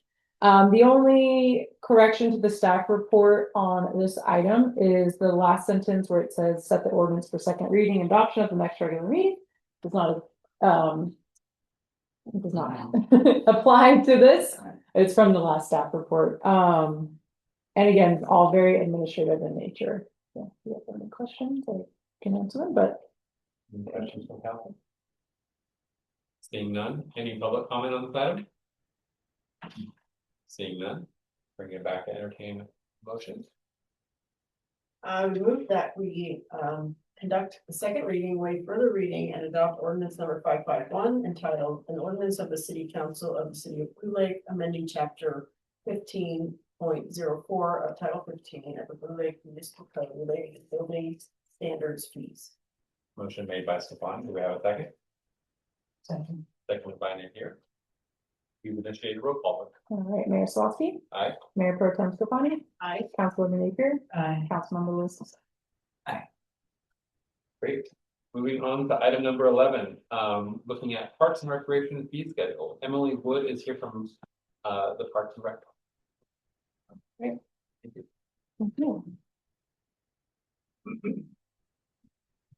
Good evening, everyone. Thank you for having me tonight. So the fee schedule for Parks and Recreation, the discussion started about February, where I came with an initial proposal and request that we look at changing some different processes and the fee schedule itself. Since then, I have met with a variety of commissions, the public, community groups, and have hosted a community workshop on May 12th to gather feedback. And in this proposal, I've typed the feedback up and it's ranked by how the community had sorted the most popular ideas from the bottom to the top. And so tonight I put that all into item 11 here, in which you'll find my staff report on top with a brief history of the discussion and how it's transpired over the last few months. The fee schedule itself, which includes 5 examples in the back that have been updated to reflect the changes, and the community feedback, including the guiding questions that were used at the workshop and the feedback typed exactly how it was written on the sticky note. Great. You said you do have a presentation? I do not. Okay.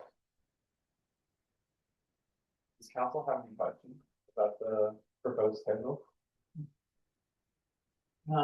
I had a question of how was the feedback received as far as changing anything in your proposal?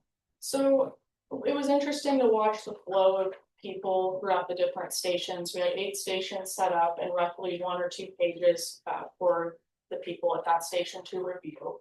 And the majority of people condensed around the special event area. And so it was interesting to see kind of that's where it conglomerated at, and then the amount of ideas that came out of it as well. You'll find that amplified music was very strongly suggested to not have a large fee, but rather look at how can we mitigate and promote being a good neighbor, being a good event host. And so that's why you'll see, instead of a larger amplified music fee to begin with, we instead enforce a penalty fee, which has no limit to be applied. There was some revisions to the amount of people per small, medium, or large event as well. And we tried to make it as expansive as we could with the current plumbing we have at Crash Hall. We're talking with public works. We also wanted to make it clear throughout the fee schedule with the footnotes, make those more visible. Reiterate that those that have rentals at Perigo Park do have access to a free restroom. However, there are additional add-on options, shall we want those.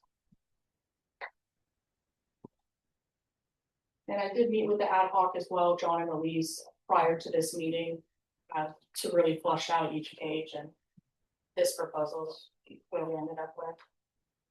And we've reduced some of I think the 5 example events, we've reduced one by $500, one by $405, one by $420, and another one by 30. We don't have an example up front to show people right now, but we also reduced the block party by roughly $200. And the examples are page, I believe, 11 through 21 in the packet itself. It looks like the block party would have been the one event that incurred the biggest percentage increase. From what I was looking at with all of the different examples, and a reduction in like the medium, let's see, so I think the medium music festival, I think that was a little bit more, and the proposal is now much reduced, so looks like there was a lot of work and the feedback was taken into consideration. Absolutely. I tried to go post it by post it, and if I could incorporate it somehow to do so. With the ad hoc review, of course. I did have a question about, and I know we have, I don't want to speak as wherever we're at, but the special event application fee and the administrative processing fee. Is there I guess my only feedback would be, could it be just an event fee or something, just kind of, because I can see where it causes a little bit of confusion and it looks like duplication of charge in a way with the application period and then the processing of said application fees. Anyway, that was just one of my little things. We tried. I'll let you speak to this, but we tried to reduce a lot of that down because we Sure. got that feedback that it felt like we're nickel and diming quite a bit. So we tried to. I'll let you. Of course, we tried to condense it down into the small, medium, and large, and take out the traffic control review and all of that to bundle into the administrative processing. Granted, our special event application fee at $80 is set by ordinance 525. So I kept that the same as that ordinance. Will need to be looked at as well to review special events and the fine print of what indicates that or not. But we did try to take into consideration the administrative review that goes into each level of event, whether it's insurance, the amount of people, and how much follow-up or planning we'll have to do with an organizer. Sure. Because I think my thought process was that those don't look like they would be optional fees, like they're always going to be included. It's not like it would be an option. Correct. If you look at page 8, every event requires the application fee, but the administrative fee is dependent on the size of the event. Gotcha. So it goes up when the event gets bigger. And those fees are really based on just some very basic staff time that goes into processing it. So I really couldn't go any lower without getting under that line. Right. Where we go under the red. So I think we can also reevaluate this in the future as well, see how things go. If we choose to adopt it, and then assess and reevaluate. I really appreciate the thought for this comment to creating this. I appreciate your patience and the community's input as well. Yeah, I think as a community input was. Any other questions or comments from council? Yes, I did have a question, as far as like the baseline costs. You know, where we began and the increase by 10%, really, where we began is the increase by 25%. But is that actual baseline cost? You know, what was the basis of the baseline cost? And does it accurately reflect the cost to the city? So, I guess I'm asking that as a ad hoc and if you. Absolutely. Elise and I did a deeper dive where I provided her some internal numbers of what it kind of costs us, an estimate of things we have to consider for various programs, events, cost recovery measures. And so we did try to keep that as our baseline, so we don't want to lose money throughout our fee schedule. But how much money we make on top of that is really what's been flexible. I think with the community input, we started pretty high, I think, and we've delved down and refined the areas of the community we strongly spoke out, this is too high. And made some great points about our facilities needing some fine tuning if we do want to charge premium rates. And I think this is a compromise, where we come in from this angle, we can assess where we're at, so you can get some more time, get some more real numbers and see what is costing us and what we may need to adjust. Yeah, I mean, I can hear there's not an appetite to keep gnawing on this any further. It's like, all right, Right. oh, let's go on. But that said, then I say that, we're moving this forward with a clear expectation that we will be looking at those numbers afterwards. So I hope that you've devised a way to kind of assess with each of them. Ooh, we either forgot this or we charged too much, but devise a way to kind of follow and see, our accuracy and the appropriateness. I do have, I guess, a concern though, and maybe I'm misunderstanding it, but is it true that a large event is just over 300 people? And A special event, if it's designated, 300 would be the trigger for a large event. but that could even be 3,000. As it stands in here, yes, but if there's a safety concern, that's where an internal staff, we have, I believe it's end note number 1 that says subject to approval of applicable entities. Because if it's not within our capacity to safely host something, we would just have to say no or figure out a creative solution. And then just to be clear, that could also potentially trigger other appropriate fees because of the demands, that the difference between 300 people versus 3,000. Absolutely. Great. That would be the staffing cost recovery, which is not included. That's just a fully worded rate for exactly who they need and for what. That's a lot of work, you guys. Mm-hmm. A lot of work. Emily put a ton of time in it. Thank you, Emily.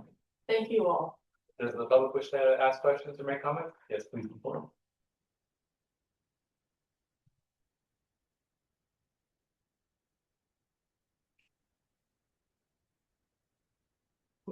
Obvious that Emily did put a lot of work in this thing. I have 2 questions. From what I heard, it sounded like, maybe you could have staff answer this, all of these fees are based upon at least a break-even point, so we're not funding anything out of pocket. And then the second question I have is, we're giving a discount to certain groups, and one of the things I think was nonprofits get a discount. And so is there a straight percentage that nonprofits get on all of their permits? And so basically, when we make a decision whether we're going to fund or forgive what the nonprofit's supposed to, that's all money out of our pocket. And then also is the fact that we're dealing with a nonprofit, how much money out of our pocket is for those. So that's a concern. So maybe the main question is the percentage nonprofits get less than somebody else for these particular things. So that's my main question. Thanks again, Emily. Thank you. Emily, do you want to answer this question? Yeah. So on the last page, I believe it's at page 10, should be the discounts. For full day rentals, they get $25 off per space that they use. So if they rent the park, they get $25 full day rental off.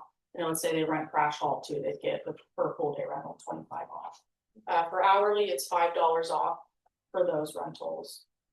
We do have a repeat customer discount in there, a low income discount, which was heavily requested suggestion in our workshop as well. Just for camp. Just for camp and community classes. And with those rates, we're still probably making money, right? Correct. Yes. Okay. And those are not intended to be applied to special event fees. Those are only on the rental charges. Any other public comment? Yes, Ken, please. Hi, for the record, Kitman. I also want to acknowledge the enormous work that Emily and the ad hoc committee has put into this and how it's driven partly by the financial distress of the city. And also how difficult it is when a train has been going down a track to slow the train down or to stop the train when you come to a cliff.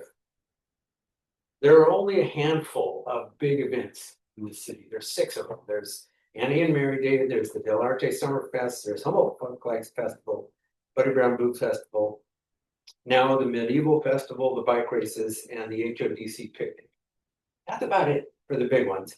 They're all nonprofits. And all those events really support our public-facing businesses, which are only 2, the lager and the tap room. And as you'll hear, the tap room's biggest day is the Medieval Festival of the year. Sorry, if that was not meant for you, I apologize. Boy, I thought that was massive. Are you okay to start at 2:30? Sure. Okay. So I'm concerned that this fee schedule will not result in significant income to the city. If you look at Emily's sample there, you're only talking about like $3,000 or $4,000 extra, and half of it or 2/3 of it is in the Medieval Festival. But what it will do, and it's not just the money, it's also the layering on of requirements. Probably the most egregious is not being able to park on the streets and having to park far away in the Taylor Way. Like, that's a huge detriment to some of these events. I think it's going to drive events out of the city. You've already pointed out that a lot of these fee increases are like 50%. Medieval Festival's looking at 3 times, a tripling of their rate. Block Party, 800%, 8 times. Softball and Little League, total increase 13%. Rather than focus on the gross disparity here, I would like to ask the question, why? Why do we give softball essentially a pass? Because we recognize that it is important to the fabric and quality of life here in Blue Lake. We recognize that that's something we want here. Well, all these other cultural events are things that we want here too. And to compare those two, cost isn't only the only consideration. We've got quality of life, we've got the fabric of Blue Lake. This fee schedule has already caused something to move. Buddy Brown Blues Festival, which has been in Perigo Park for 25 years, will no longer be there. We've moved out of Perigo Park because we can't afford it. If we're a nonprofit, there's no point in doing it. So you won't get a chance to see if something was too expensive because it will have just gone away. I, again, with due respect to the incredible work that's been done, I think that this fee schedule will still provide more disincentives than it will provide monetary benefit to the city, and that it will diminish the cultural life of the city more than it will support the activities of the city. I urge a pause at this point. Thank you. Thank you. Well said. Further public comment? Yes, go ahead.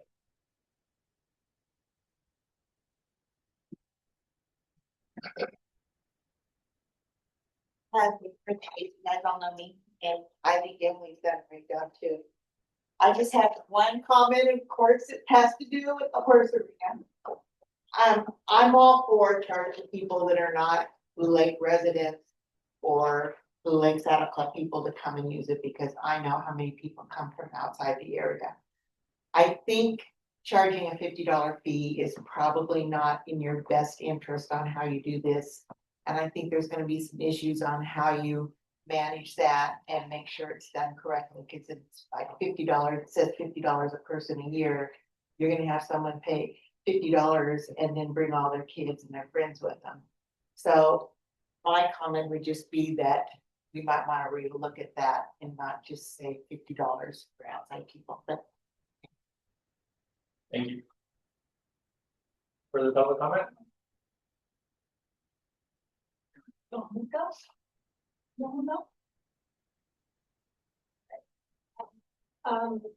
You guys have heard me talk about the Met Fest before and how it's a, fundraiser for local schools and nonprofits, so consider that. But I'm here to talk about the horse arena, and I don't know what happened with all the dots, but I thought it was only gonna go up to 125 or 150 for a full day, and then half of that for a half day, but right now it is at 175 for a full day and 100 for a half day. So if you could please look at that again, that would be great. And then what did you say? You don't want to nickel and dime everybody. And then what did Kit say? We're gonna take away the character and culture if we don't don't look at this and make it reasonable for people. Well, I have this and I'm gonna give it to Emily. Back in the day, we did fundraising for Parks and Rec. Look at this. 1968. Somebody gave me this, they found it in their attic. And it says, okay, Annie Mary Day, Sunday, August 4th, 1968, noon, beef barbecue, adults $2, kids $1, and your ticket included a free train ride. The best part is on the bottom. It says there's a Little League tournament and the proceeds go to build Perigo Park for Parks and Recreation. So maybe we just need to throw a big fundraiser for Parks and Rec and get a whole bunch of money right off the bat. I don't know. Fill the budget with fair money. That's all I can think of right now. But, considering these little events that have been part of our community for so long, a lot of them, it's just too much, especially for the smaller ones. They can't manage it. So Emily, I'm presenting this to you. I'm gonna frame it. You can put it in your office or you can put it here in the council chambers, whatever you would like. I'll bring it to the next Parks and Rec meeting. Do I have more time? You have a minute. Whoa! Okay. Usually I get dabbled. Okay. Yeah, the Med Fest, we are definitely a big event and probably could take more of a hit. Some of these smaller ones just can't take it. I believe that the Blue Lake Horse Arena, sorry Dana, should be free to everybody. It should be like the tennis courts and the bocce ball courts and the basketball courts. Us three people who live here are not going to support the arena by ourselves. It's people who come from out of the area. And we are falling down because we have not put posters down at the arena saying, go to the brewery, get something to eat. Go to the distillery, get a drink. Go to the coffee shop, get some coffee. Go to the doghouse and get some, something to eat. So people start knowing, I'm going to come to Blue Lake, I'm going to recreate, and then I'm going to go get something to eat or something to drink and start building that tax base.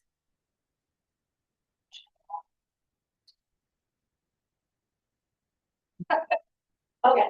Any other public comment? Lynn, Glenn, go ahead. Hi, Lynn Glenn. I've lived here 50 years, and I want to support what Kit and Bettina said. And I love the idea of doing a fundraiser instead of raising fees. That sounds fabulous, actually. But I do have concerns as well about losing the events that we have in town, and also creating more work for city staff, particularly with the new parking requirements. I was never aware that there was a real problem caused by parking in the city, and I attend a lot of meetings and talk to people. I've talked to my neighbors. I live a block from the park, and people don't really have a problem right now that I'm aware of. And the parking situation or the parking requirements require planning, approval of planning by the staff, compliance. The event coordinators have to come up with a whole way of managing parking. And who will do the compliance? Is the sheriff going to be asked to go around town and ticket vehicles and find out who has come to an event and is parking on the street and who is not? It just seems really complicated to me. And I don't really see the need, but maybe I'm just unaware. But as a council, I'm sure that you would want to know, is there a problem? Are we creating a solution without a problem? It's just something to look at, and one way perhaps to to cut back on the fees and any extra work that's being required by staff and event coordinators to comply with something with some of these things that really haven't been an issue except for not enough money for the city. And maybe there are other ways to make money for the city. So anyway, that's my comment. Thank you very much. Great, thank you. Any further public comment before I bring it back to council? Do you want to know how much we made at our last horse event?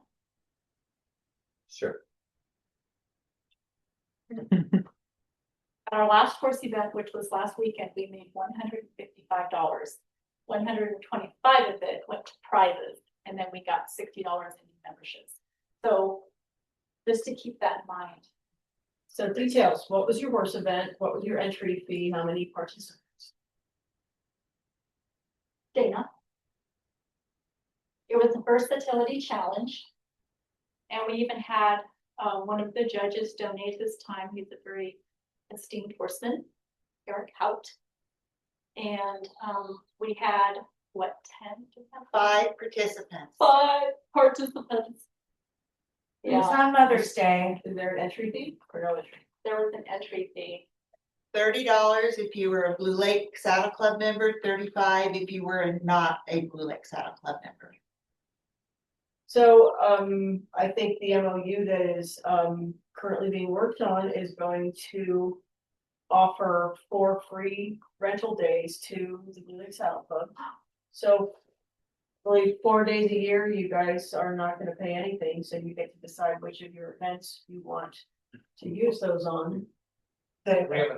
Yeah, that we haven't approved it on. Well, it doesn't even come for council for review, your own approval, so I would. So we're going to be talking about it, but at the same time, I think that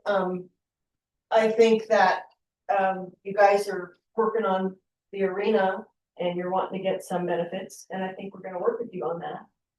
But that doesn't mean that we should change our whole fee schedule because you have an event that doesn't make you a ton of money. But there's ways to work with that, you know. I don't know if it's possible for you to use the arena for an event like that and not rent it so that it's free.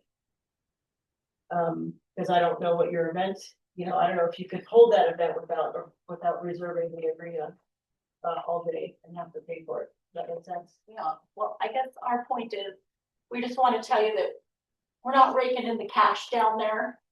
Anyway, thank you. You get it? Yeah. Okay, thank you. Thank you. I'll go ahead and bring it back to council. Any other questions?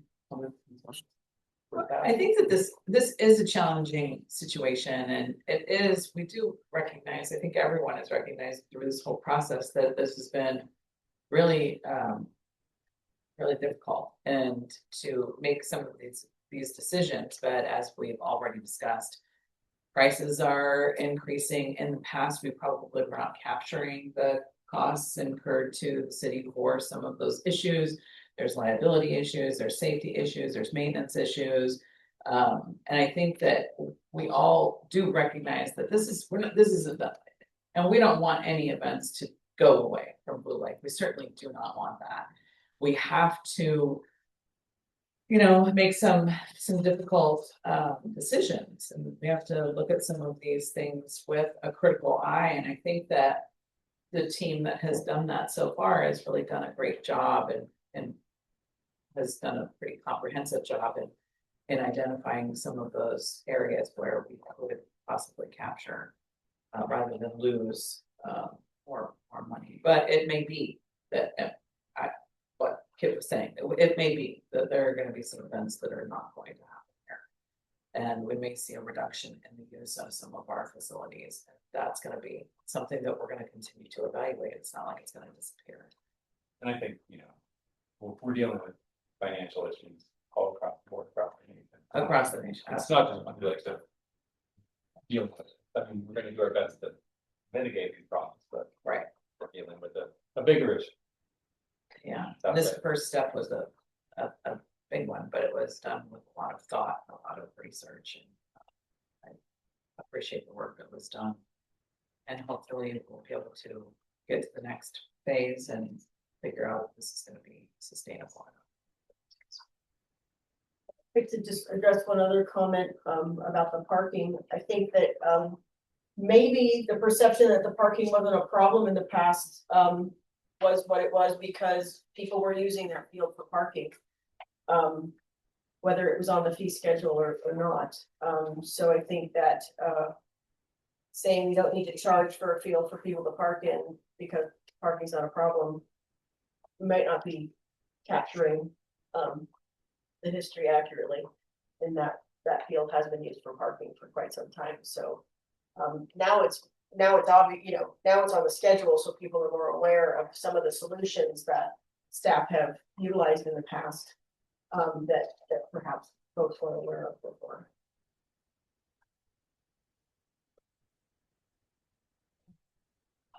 We have two. Sorry, one other thing, I'm sorry. One of the things that this new fee schedule and this whole process, I think, has done is to possibly show us different ways that we can and consider some of these facilities and the use of some of these facilities. Like I mentioned to Patina, maybe you can save the rental fee on some of your events if you can have that event without having to reserve the facility. Maybe, as in the case with the Buddy Brown Festival, it's still gonna happen in Blue Lake, it's gonna go to Del Arte, where Del Arte is gonna benefit from it. It won't be in the park, but it'll still be here, and it's still gonna be a great event, and it's still gonna be in Blue Lake. So, I mean, there's lots of other options potentially. If it's not in the park, doesn't mean that we're losing it. And we can all get a little bit more creative about how we use the facilities, and which facilities we can partner with. So I think in a lot of ways, Buddy Brown at Del Arte is a win-win. So I think just being creative about some of this stuff, and utilizing our resources the best we can, and still just being mindful of the position where the city's in. I think we can all still win. So the recommended action for this item is to review and adopt the presented fee schedule for park and recreation on an effective date of 7/1/26, and direct staff to board an amendment to ordinance 525 for consideration. Good. And it's intended to be July, not June. Effective date. July 1st, that's the start of the new fiscal year, so. I wouldn't rather- Were you gonna look at the course schedule or no? The Although thoughts? I do think this needs to come as a resolution, but it not. I've given it a month. Okay. I need to check Okay, all okay, that as I well, see. If this passes. What jobs are we talking about?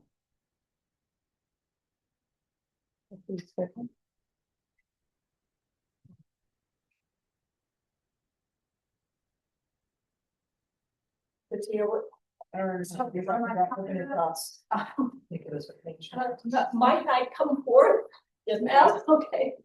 What page do you looking?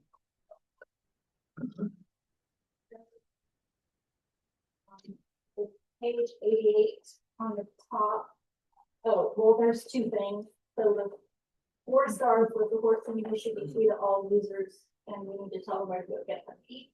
And then the 2 stars was the horse arena should only go up $25 to $50, so it should be $150 and not $175. That's the. Yes, we did look at that. I thought you Okay. meant that there were dots on here, that I was missing. Okay, you meant the happy face. Thank you. Would it break the bank if we made it 150? Or we're just accepting it? I think where it is really acceptable, quite honestly. Okay, I'm gonna be a ding dong, but what is ordinance 525? Special event ordinance. That's the whole thing? Oh, I see, Yeah. okay. It takes So I'm like, well, where additional is that? For review and consideration at a future meeting. I'm gonna wrap it up. It's gonna require several readings. How many more meetings? Yay. All right. Anyone want to make a motion? I'd like to make a motion to adopt this fee schedule and with an effective date of 7/1/2026, and direct staff to bring forward an amendment to ordinance 525 for review and consideration. Council. Any seconds for friendly motion, friendly amendment? Do we need it? Oh, second. Second made by Lisa. Yes. All those in favor say aye. Aye. Aye. All those opposed? Hearing none. I choked out in honey. Okay. If not, all right, moving on to item number 12. Extension of SHN's professional service contract with planning and design. City staff, did you fill us in on this item? Yes, I would be glad to. In 2023, the city issued an RFP, and SHN was one of the companies that responded. At the May 23rd, 2023 council meeting, the council authorized the city manager to negotiate a contract with SHN. It was for on-call municipal engineering, on-call municipal planning, and also on-call municipal surveying, geoassessment, environmental service, and geotechnical related services. That was for a 3-year contract. It was set to expire on June 1st of 2026. And the city does intend on issuing an RFP for these services, but in light of the fact that, you know, that's a week from now. So we would like to extend this contract until December 31st. And so what's before you is an amendment that only extends the existing contract, and all the rest of the terms remain the same. SHN has graciously agreed to leave the fee structure as it was originally set up and not increase it to their 2026 dates. Great, thank you. Any questions or comments? Does there need to be a legal review of this, or are we good just to what the? No, I think we're good. It has one line. Extension of on-call municipal engineering and planning services through December 31st, 2026. Everything else is just signatures. The rest of the agreement that I included in here is the existing services agreement that's already been reviewed by the city's attorney prior to execution. Okay.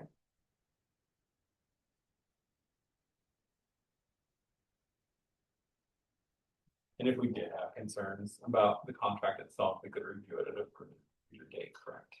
I think that in light of the fact that we're looking at doing a new contract, even if SHN responds to RFP and that's who we select, we still will execute a new contract at that point, and then we would want to change any term. Great.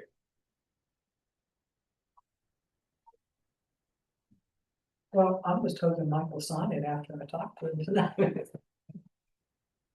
Gonna give you the 2027. Yeah, it's like, Mike, you want to comment on this item at all, or? No, I mean, there's a lot that Jenny had to address coming on board. We spent a lot. Sorry.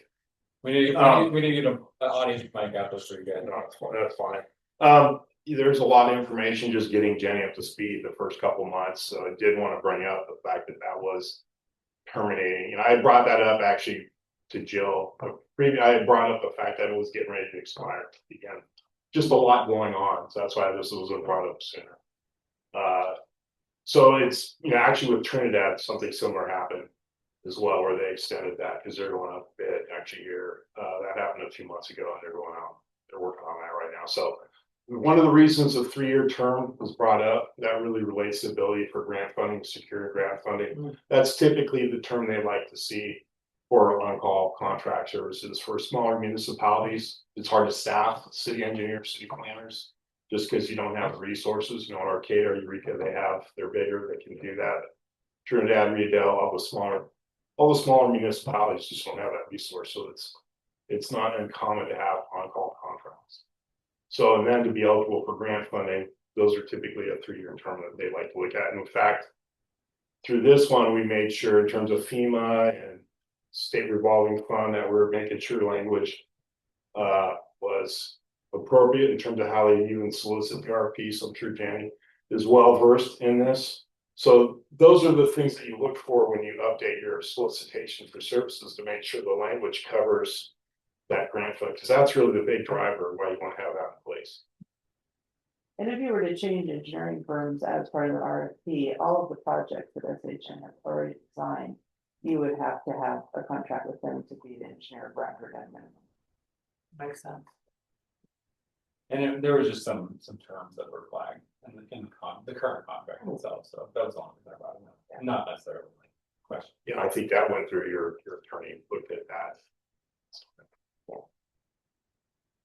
All right. Julie, do you have any comments?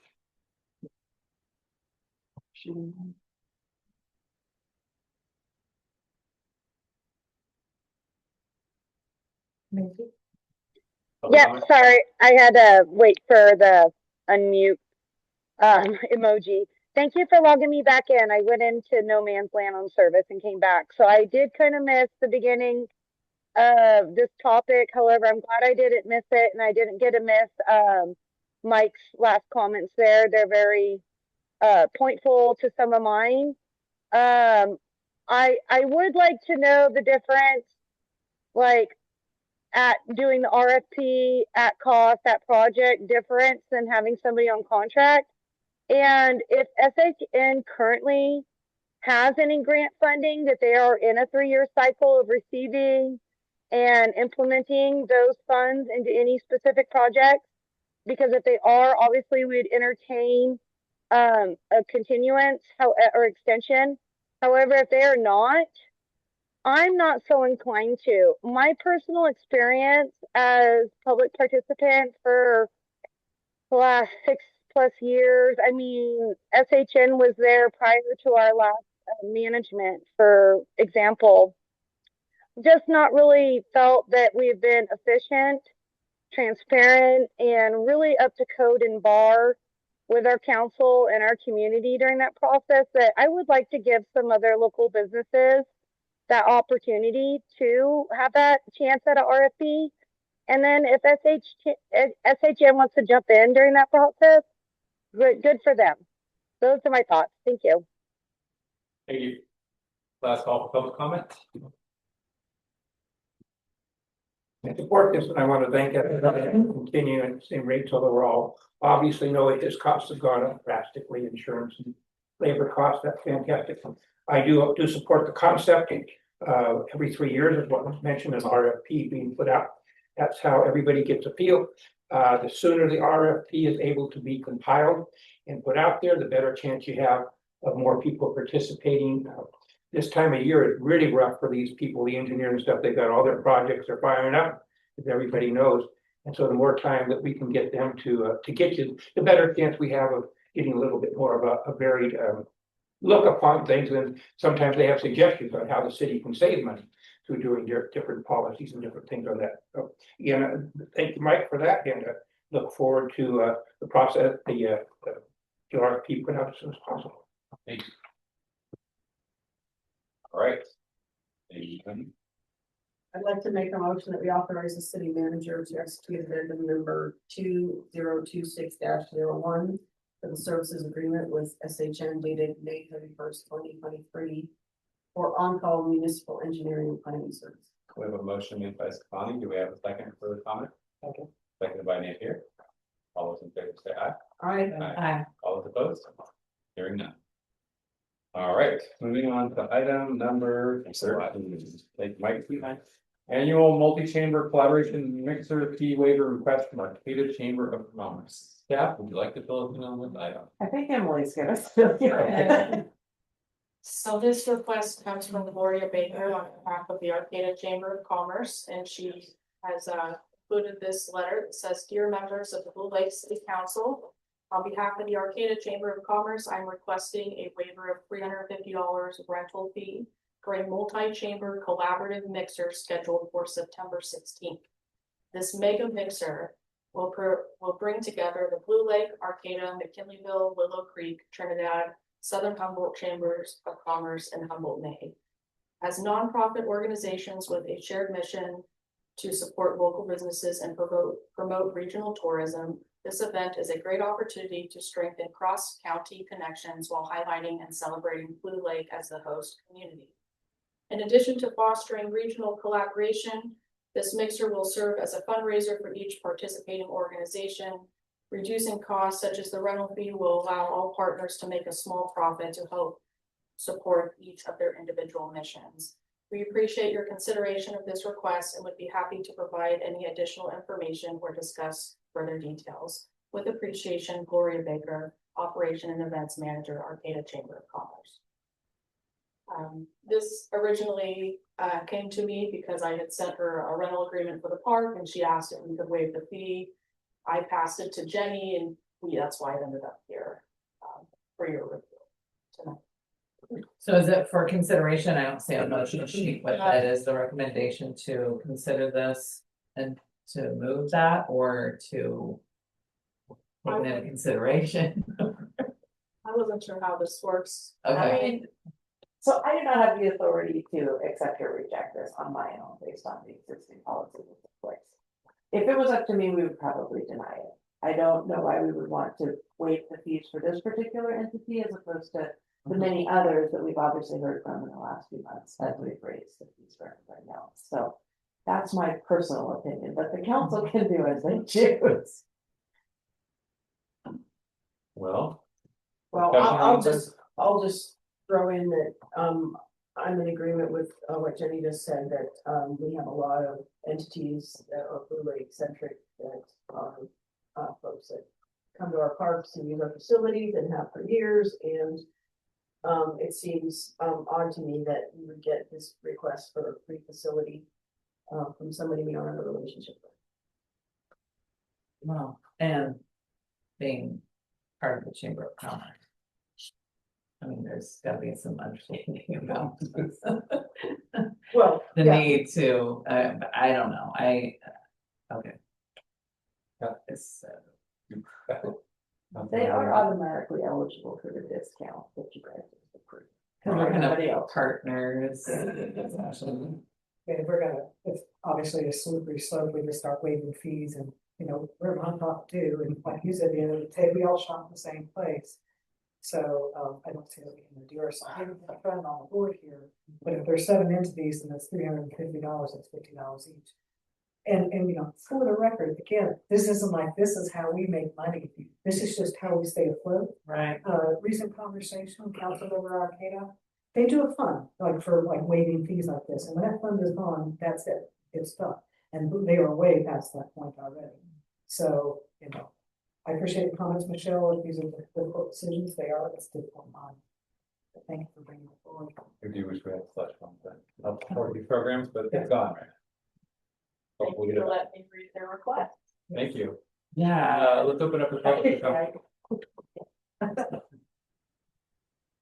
I concur with the city manager and the comments you folks have made. Some of these chambers are quite wealthy. They get TOT funds, the Garberville one gets a whole bunch of money and county supervisors passed on stuff. I think we'd be pleased to welcome them here. I don't see our chamber in here representing and say, hey, this is important to us, we'd like to waive this. Or maybe our chamber, if they wanted to pay the fee out of their thing to host this thing, because they're basically hosting an event here. And it sounds like, and so with all due respect, I think that you're best. Otherwise, I was going to say maybe Kitman waiving this out and go ahead and ask for a fee waiver if they get there, but that doesn't look like that's going to happen.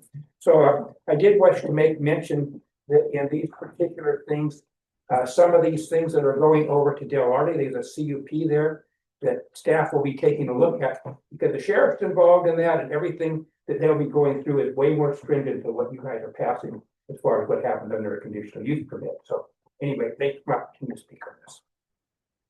Thank you. Last call for public comment. Julie, go ahead. Thank you, guys.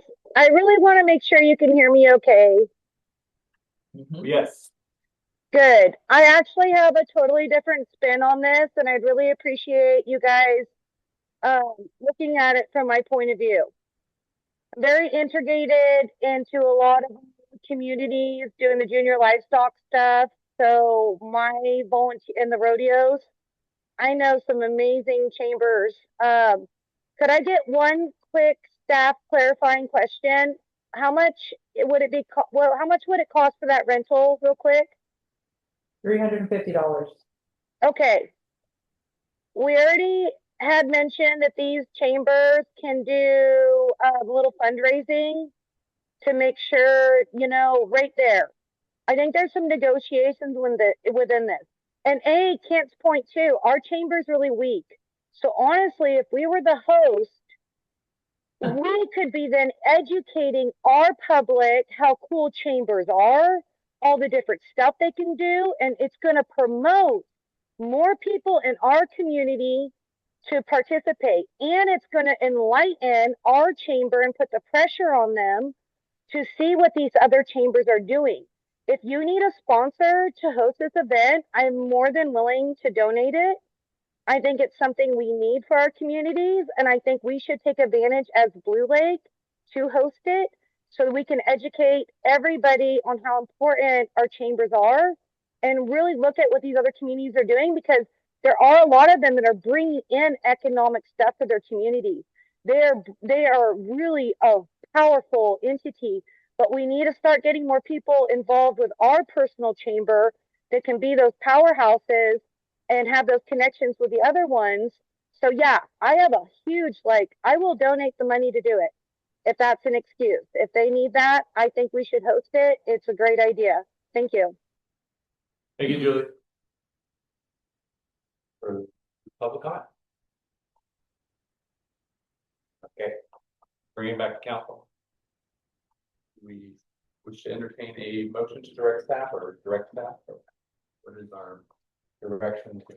John, can I interrupt real quick? Maybe recommend to Emily to reach out to these other chambers. Who's interested, bring it back, because if we've got a good forum, let's go.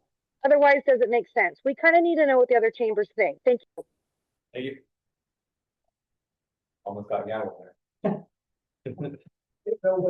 I thought she made an offer of Yes. to pay, which is great, but that's between her. I think that's her. We're not gonna waive the fee. The fee's not gonna, I wanna make a motion that we do not waive the fee.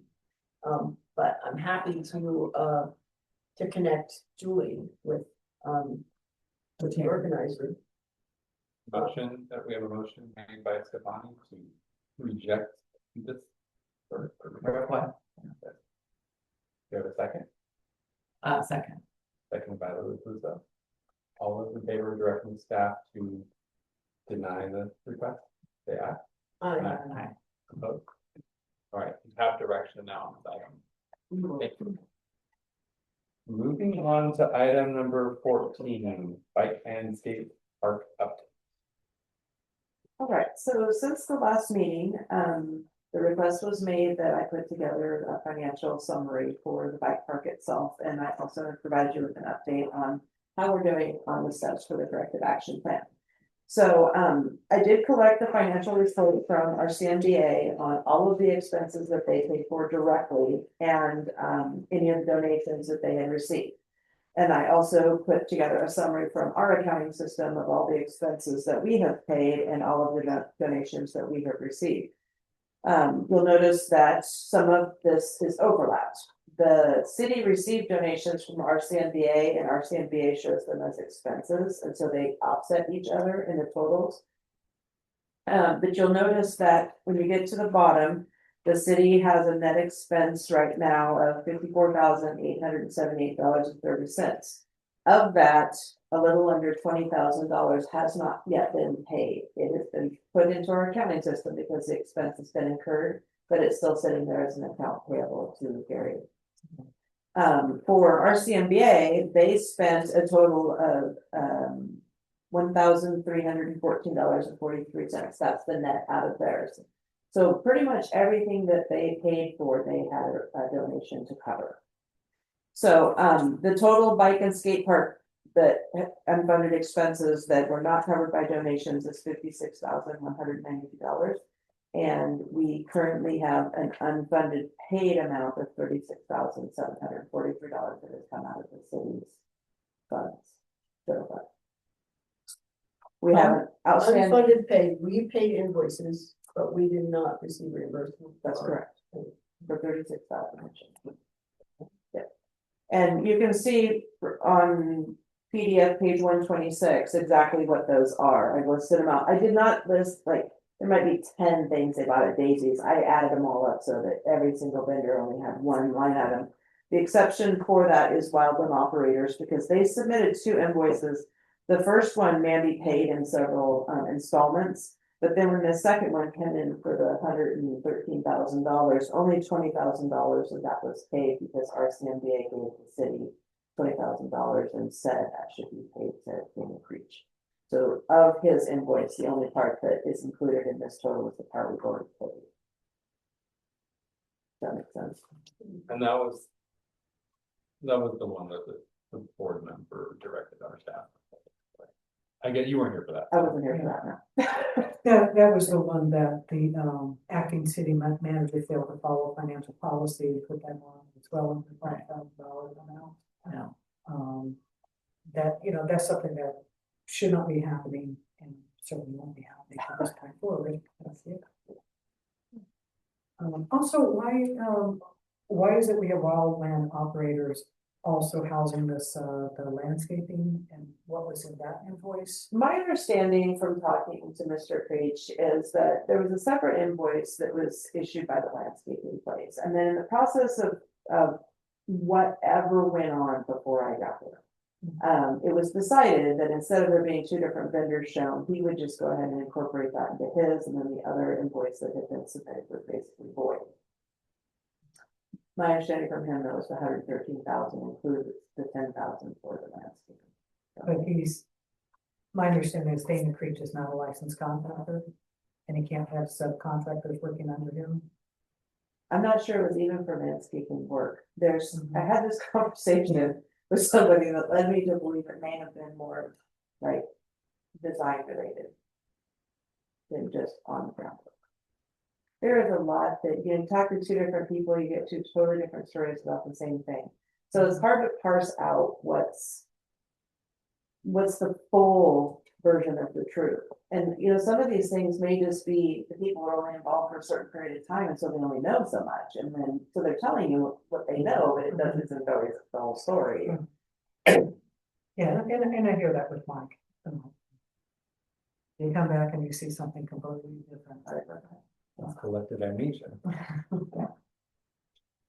Well, so I did some research and stuff on the paving, not to know that didn't just happen overnight. Yeah.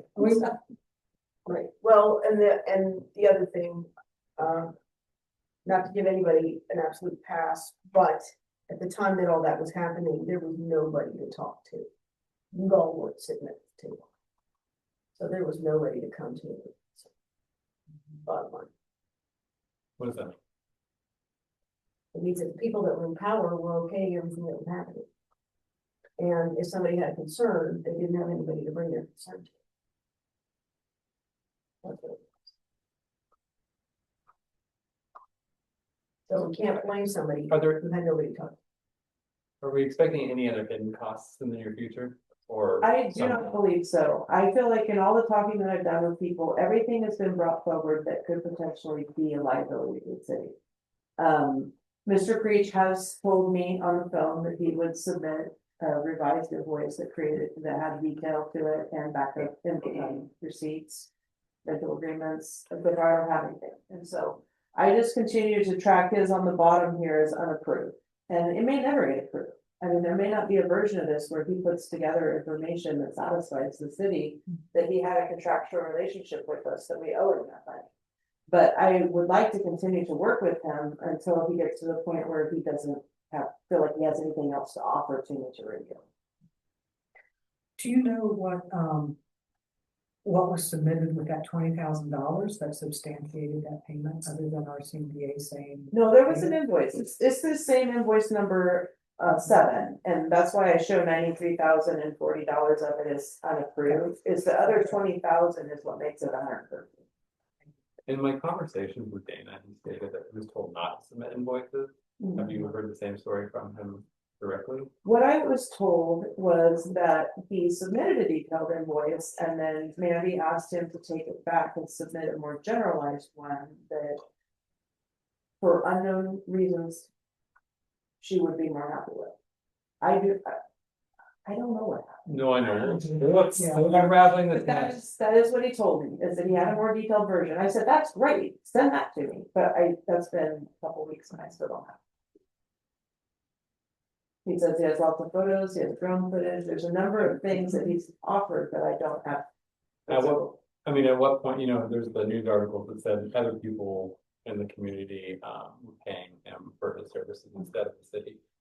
I mean, with no contract. And if, at what point do we say, look, we don't have enough evidence that, what you said happened, we have contradicting statements from the previous city manager, that you didn't have a contract with us. At what point do we, just cut it loose? Because I mean, we can't hold on to it indefinitely. Right, and like I said, I would like to have the latitude to work with him some more, to see if I can get from him something that the council might be willing to review and say, okay, well, we're willing to sign off on this. But I explained to him, I'm a civil engineer, I do construction project management all day long. What you submitted is never going to be acceptable to me. I said, I'm glad they sent you an example of what I'm looking for. So I would like to give him a chance to at least deal with me on it and see what we can get. I mean, part of what I feel like is important is, as a city, you cannot gift public funds to somebody. And so you have to make sure that you actually got something that's worth the value of what you're gonna pay. And I don't feel like right now we have the documentation to make that statement. And I think he at least needs to come up with that level of proof if we're gonna pay him any more. The question of whether he had a contract is a whole nother issue, but I would like to be able to give you my opinion on, he put this much equipment and this much material and this, and have a list of the things that he says that he did that can be backed up. Me and Michelle were talking about getting that information to us a year ago at this point, and we're hoping to have that provided. Yeah. And I don't think that this is just gonna be unending. I mean, I feel like if I can't get him to respond to me and supply something in the next 60 days, I think we just send a letter that says, we don't consider this to be valid, I'm not paying. No, we'd already gone past that. Is that, are we legally obligated, or is it just for our review? Well, without a contract, I don't know that you're actually legally obligated to do anything. I mean, the council could make whatever decision they wanted even tonight, and then if he disagreed with you, he'd have to city. I think as part of this, he needs to justify the work that was done out there. And not just by way of receipts, but who authorized the work, this product. Yeah, we all know that nobody authorized it. He was out there, he did it on his own, he brought a bike. I mean, I've heard this story from quite a few people at this point about how it got it. In that regard, he definitely was by the seat of your bike designer out there of what we have. Okay. Yeah, and but I'm like, oh, that's a great time. Now we're dealing with that. Yeah, we are. Yeah. And one of the things, I didn't want to interrupt Mike when he was talking about the bike park, but one of the things that I've kind of taken away from some of my discussions with people is that outer edge that remains unpaved is actually the loop that was intended to be the easiest loop. And so, what? I said, no, I was and so, when we talk about what would it take to end up with a facility that was useful to the people that actually reside in Blue Lake. I think what we're gonna find when he goes out and does the survey of it and we see what's out there is that there is an actual last loop that goes all the way around. I've gone out and looked at it some just in person, and that's what it looks like to me. But until we have the drone survey of it and we really know what the topographical features are out there, we don't know the answer to that for sure. And are we paying that from city funds or from fundraised funds, or how? My stance on this has been that any costs that need to be paid to consultants have to have a donation first. And Mike did give me a quote this morning. He's willing to donate all of his time and stuff towards this, but the cost for the surveyor himself to go out and do the work and then set up the files and stuff is $4,000. And that's not an unreachable donation amount, considering some of the donations that I see from the list. Thank you for that. On the idea of the donations and what we have seen versus what we're facing, it looks like we've been lagging behind for some time. I feel like it would be beneficial to the city and to the public that we timeline these donations and put some benchmarks to it, that you know, we need to raise X amount of money by this time. We can't continue, in my view, with this product just waiting for money to trickle in. And we need to see a full commitment, because that is kind of what was being presented to us in some of these presentations, that they are going to get these donations, they're gonna be the drivers of it. And it certainly hasn't really matched, not to diminish the effort that's been made. And I know a lot of people who put, you know, their blood, sweat, tears, and joy into this project. But at the end of the day, the city and the public are the ones who are left holding the bag with this.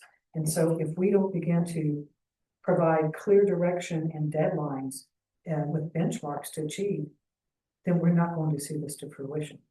I do think we've provided very clear direction. I think everybody that I've met with is very enthusiastic about the fact that there is a plan and that there's a set of steps that if they follow them, it'll lead somewhere.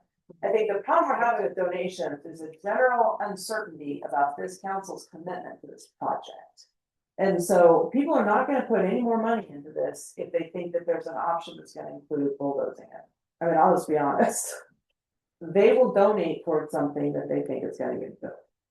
And I think that there are people out there that are kind of just waiting to see which way the council leans on whether they're allowed to like take this next step of getting the $5,000 and doing the survey.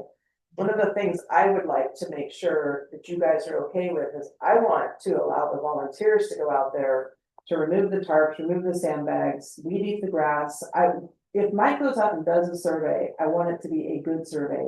And what he was explaining to you is really important. It needs to be cut as low as possible right before he does it.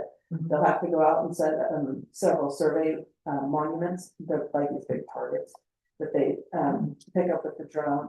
And we want a good survey because he can do cross sections and all sorts of stuff for us once we get that information. But I was basically told in the meeting I had, if council is ready to move forward on the survey and allow us to get the funds to be able to do it, we'll be out there tomorrow. They're ready to go clean up the site and try to get back onto a path that leads to what they want, which is an open bike park. And, you know, I think that, sorry, go ahead, Michelle.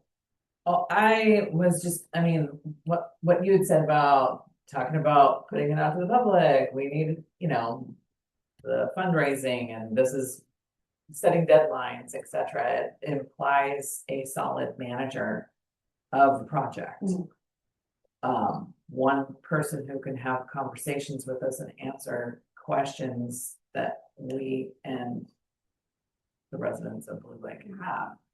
And so all of this again is feeling a little cart before the horse-ish with some of those things. I mean, I'm not opposed to the survey, certainly, but getting into more detail about where we're going and who's paying for this. And I understand where the concern is, because honestly, it doesn't feel like we have the answers that we need to be able to make that commitment. And Yeah, how do we get it's that? like a It would be, circular thing. it is a certain, Yeah. exactly, and so. I was just kind of like, oh. And I But- think, Anyway. I was gonna say, I do think that the concept of that I've heard, and not across the board, but I've heard this more than once, that we need to go out to the public and find out if they even want this facility. Like, before we do a survey or anything, if we're going to actually entertain the concept of not finishing this bike park as currently started, we need to do that first before we ask anybody to do any more fundraising or any more. For sure. and I'll just say, I thought that's what we were doing with the initial donation that we just got, was having the survey done, because, you know, we need to determine how, if we have a project in its current state, and until we have the engineering done or the survey done, we don't know. And it's been frustrating waiting for a year, you know, for answers from everyone who's involved with the project. We couldn't get their answers, nobody would talk. So we're still in our discovery phase 1 year later. And for it to be treated as if the council's anti-bike park, that's not true. We tried to move forward with it. It was just unfortunate that for political reasons it was weaponized against us. So yeah, again, we're trying to move this thing forward, but if people are not willing to communicate and be truthful as to what transpired or what the condition of the park is, I don't see how we're supposed to just jump on that grenade. So I mean, I think the history of it, what transpired, and who's to blame, and who was the one, and all of those things are not to me, as relevant and important as moving forward. What is the intention? What is the final design? What is this going to look like? Who's going to use it? And all of those questions seem to be really much more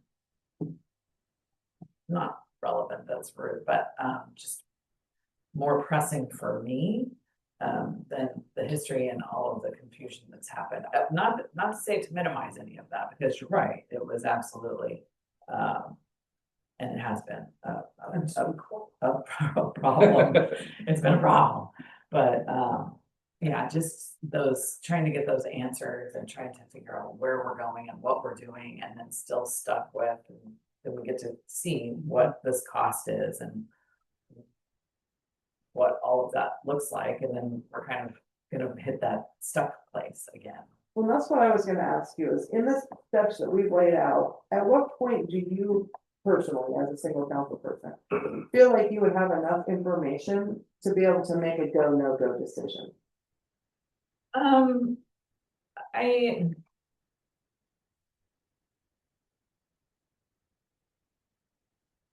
think for me personally, I would like to see survey happen and get some answers from that. That would help. Like, how steep is it? That would help with the expert interpretation of the survey and explanation about what it is. I mean, but it feels like that needs to happen. For me, it's gonna be the engineer putting a stamp on it. I mean, cause that technically. I think that you will have that regardless of any of the other answers. I think if we were to bring something to the public, it would be useful to know, like, before we say, well, do you want it like it is, or do you want it like it was, or did you want, option 3? Oh goodness, I hope that doesn't.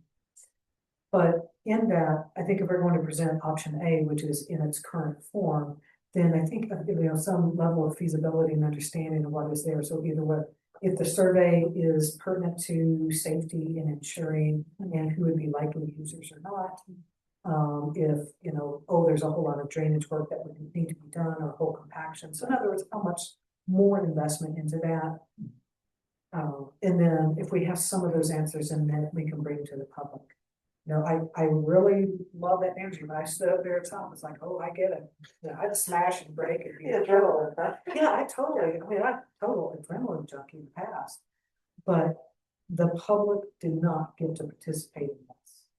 So is this like between step 3 and 4 that you're saying, like after we do the topographic survey of existing conditions, but before we put a lot of effort into trying to compare what was built with what was approved? Or do you want to go clear through like step 5 before?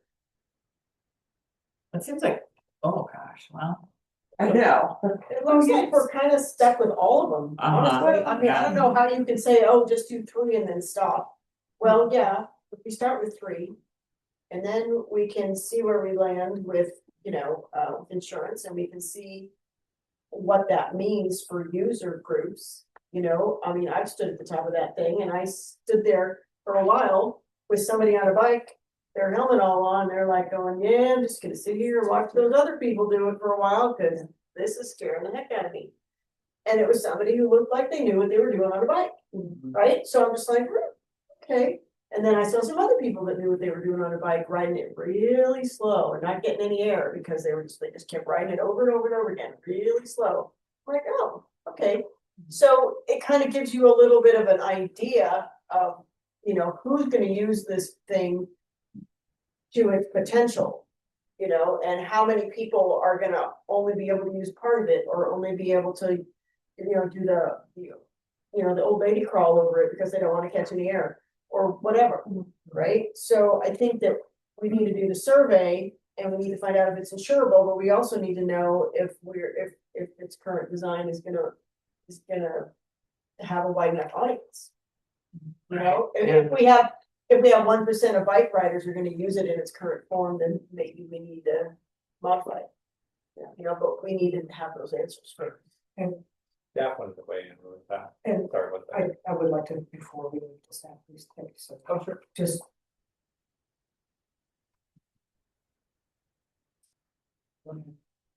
Emily, go ahead.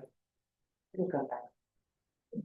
So I wanted to touch on this, because I had a bit of time to do some research about bike parks in different communities, and Jenny knows. So I found probably a handful of 8 to 10 RFPs or different documents, and I was really impressed with McKinleyville and Willow Creek. But I was shocked at the level of paperwork and detail that these communities had put in, and I wondered, well, no wonder the project's not done. And it's just, you know, we're here where we are today because the foundation, in my opinion, was not correct. So I would like to start with looking at other communities around here and seeing how did they have a successful product. And I really think the RFPs and the paperwork that they put together are pieces that we can take. There's a large collection of firms where they've done the research of who does these types of parks, who engineers them, who does the architecture. So that dirty work's already been done, but I would like the council to consider with this survey, allowing staff to see would those firms even touch a project like this? And if so, what would that look like? I think if we could even get that answer, then we can build on, well, what does the community want to see with where the project stands now?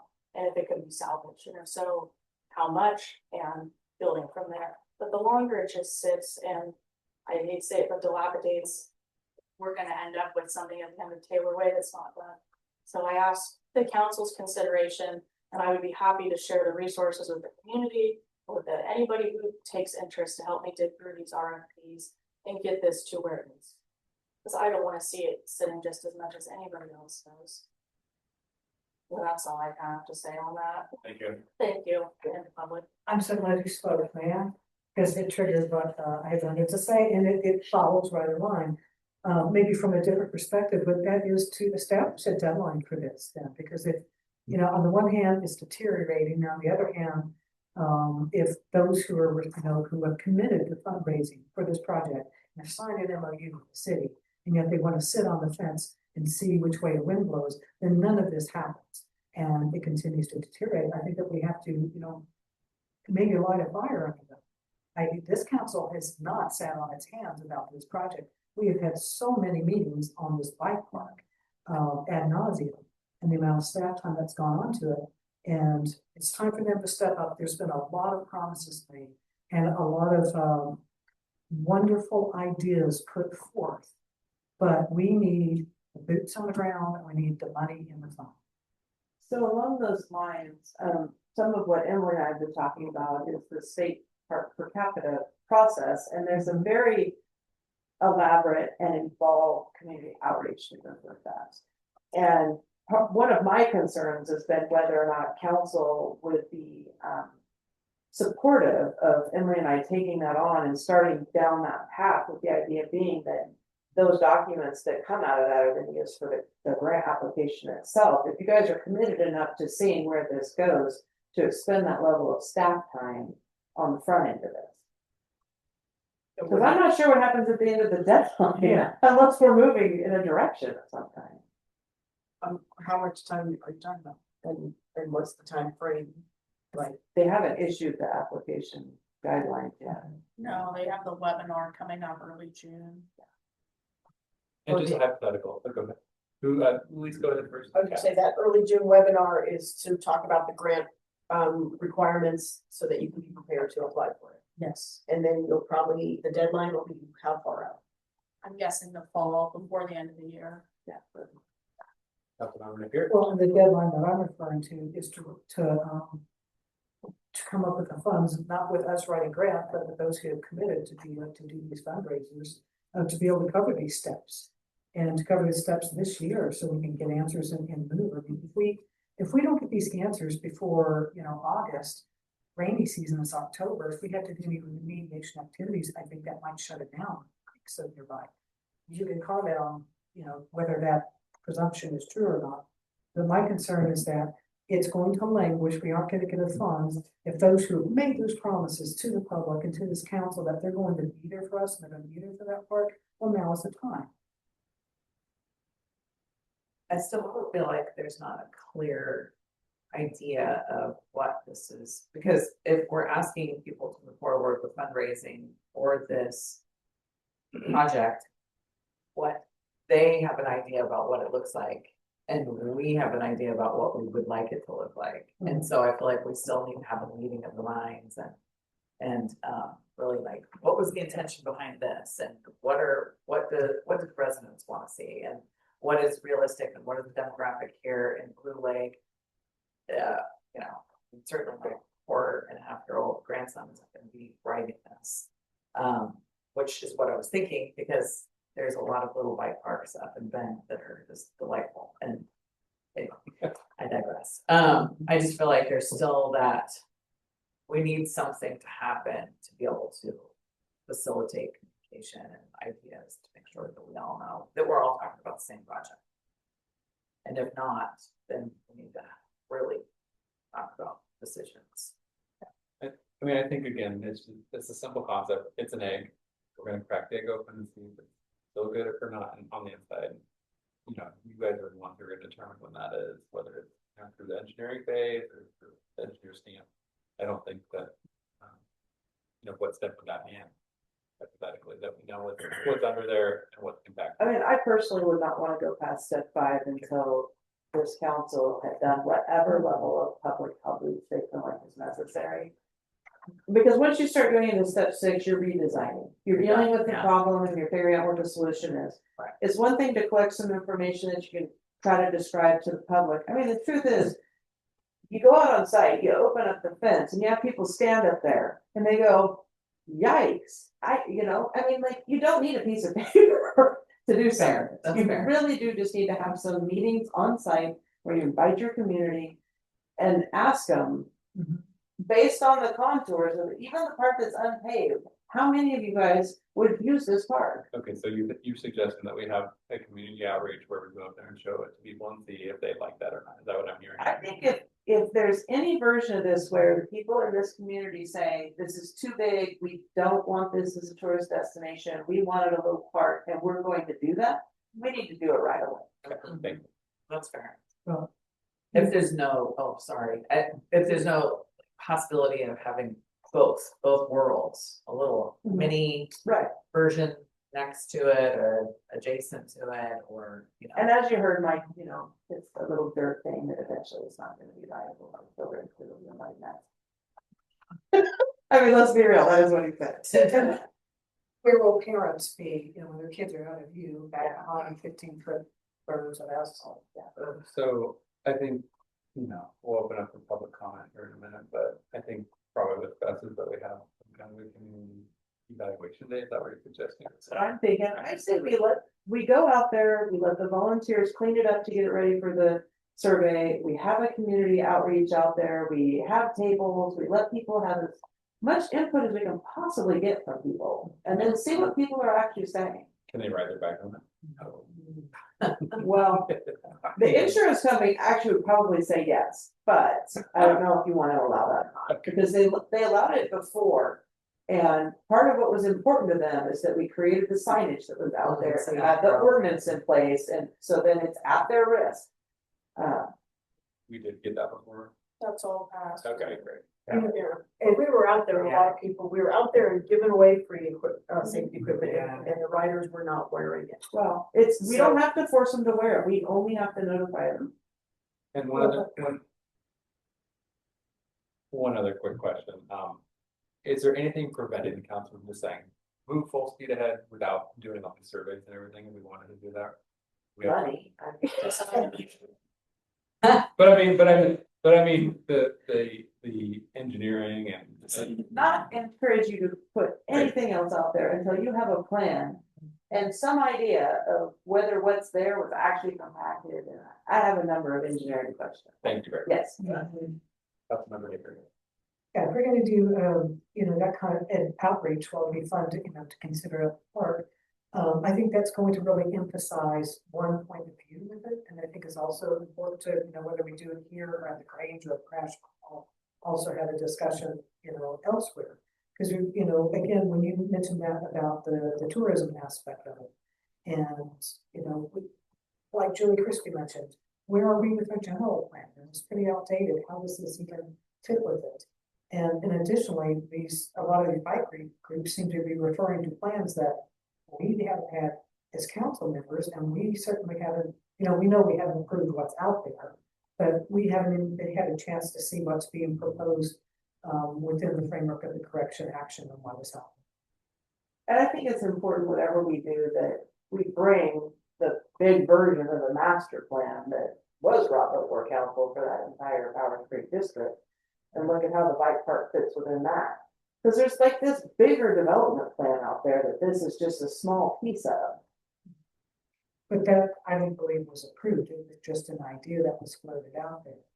And I'm not so sure that's the case. I can go back and look and see. It's gonna predate you being on the council for sure. Because it's been 2 or 3 years now. I was surprised how much stuff there was when I started delving into power plant.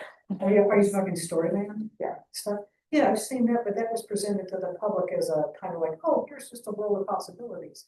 But I never had seen engagement at the level, and certainly anything tied in with the general plan that would substantiate that is the plan now on the table. And, you know, if we go down that road, you know, we've never had a conversation about the impact of all of the city and really have a frank conversation of what it means to become a recreational tourist destination. Now, some businesses benefit from that, and that definitely could help our tax base, but at the expense of what? Yeah, I understand what you're saying. I just, you know, we've got a $300,000 project that is going in a direction of what Storyland created. And my understanding from what I found in the file was that this was a public process and everybody did have the opportunity to weigh in on it. And this is what we ended up with. Even Storyland. Wow. That's an absolute farce. No, that's not. It was never Never before public. council. No, it was the design. It was a design, it was an It was a invitation presentation. only, it was an invitation only process. It never came before the previous council. The presentation. The presentations Yeah. happened. Because there's PowerPoint presentations and all sorts of stuff in the council. The input. Yeah, the presentation of what the findings were, but there wasn't any like, here's how we proceed. Conceptual ideas. Many even said it was. It was just a concept. Well, yeah, I mean, obviously, yes, but Do you mind if I open up the public comment and we move on? Public, please comment. Public please. The Storyland was a figment of somebody's imagination. There wasn't input from the public. That those PowerPoints were taken each of the separate commissions you had and presented, this is what we're doing, and that's it. So there was really no input on that. We never had any say whatsoever. The concern I have, being a general engineering contractor member, Lake Enterprise, go check and see what our rating is there. But I cannot, you know, as a licensed contractor, there's no way that this job could have been done other than by a licensed contractor. A complaint to the contractors board would probably end up in some kind of a formal investigation and possibly legal action. The other thing saying is, I really don't see only a foolish engineer would put a stamp to something of this kind of a project, in my opinion, without actually knowing exactly what it is. I mean, I sure as heck wouldn't consider somebody who's an expert in the thing would have to go to an expert, see if there's a designer. Unfortunately, this is designed for extreme use, basically, what it was done for. And unfortunately, you're going to have a full-time person down there anytime it's open, making sure that the kids who are not capable of doing extreme use it. So that's not the kind of thing you want to have where it takes full-time staff down there. Otherwise, your liability, again, you may get your people from your insurance company to say, go ahead and go for it. But if you end up with, I don't know what your deductible is, but if you end up with 10 lawsuits within a year or something of injury, you're paying the deductible at least, and your insurance rate goes through the roof. And it doesn't matter how many signs you put up. It's like Supervisor Rex Bone said, anybody can sue a ham sandwich. And there are all kinds of lawyers out there looking for shakedown litigation. And it's not the kind of design you want to have that's extreme. Unfortunately, they didn't pave the part that should have been paved, which is a little loop for the kids that goes around the outside. We have that done, and then we maybe add something small in the middle, and that still may be in the direction you end up going. I would not spend any money or any of your staff time unless that's pre-committed to, as far as they're giving you the money for the LiDAR or whatever we're gonna do as far as the survey goes, and for your staff time. Again, I think they want to have assurances, but we can assure them, we'll do our best due diligence. The people here want to have something down there. It's not as if anybody's against that. Unfortunately, when we were told that each of these presentations on the bike park by the ex-city manager, Amanda Mager, that the city's money in this is $2,000. And yet there was $123,000 invoice that was out there. So that's part of the problem. We need to learn from our mistakes. Further public comment? I remember being on all the visioning committees that happened when they pulled the tracks. And on all of those, we did get public input. And there was a skate park and envisioned a long time ago, years ago, I don't want to say it was in 97 or 98. And over the years, we had different locations for where it was going to go. And we even had some funding for it, but there was always some other priority in the town. And so the money always went to some other project, but it's been in those visioning documents, I'd have to say, since about 97. Are you saying the bike park? I can see if I can find them. You mean the bike park? Yeah, like a skate park or a bike. We were park. talking I'm not about, sure the Storyland, Oh, the Storyland vision. oh, Well, I mean, we're talking about the bike park right now. We are, Yeah. right. Well, when we said there was no public engagement, we were talking about what Storyland. I thought I was just responding to the support from the community, but it's been in the visioning documents for years. It always comes out. There was only ever 4 things: develop the business park, revitalize the downtown, bring the arts and music events, and then the 4th thing is always trails and outdoor recreation. All those visions that I've been to over the years, and the bike park or skate park, whatever, is always part of that. I can, if you want, I can try and look for those documents. I might have them. It's the community visioning plan in 2003. Oh, we did it again in 2000. Yeah, we had several of them. Wow. And we write them up, and then these things are in there. You know what I'm talking about? That was better. Yes, just for some community feedback. Yeah. Thank you. I shall. Further public comment? Hi.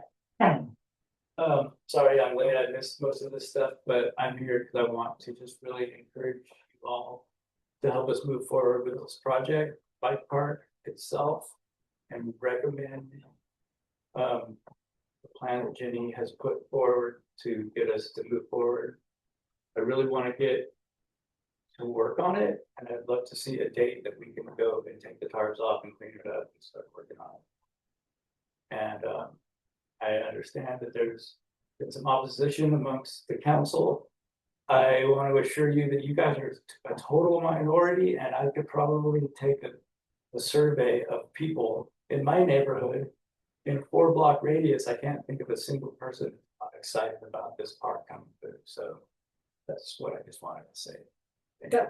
Here we ask. Can I? Yes.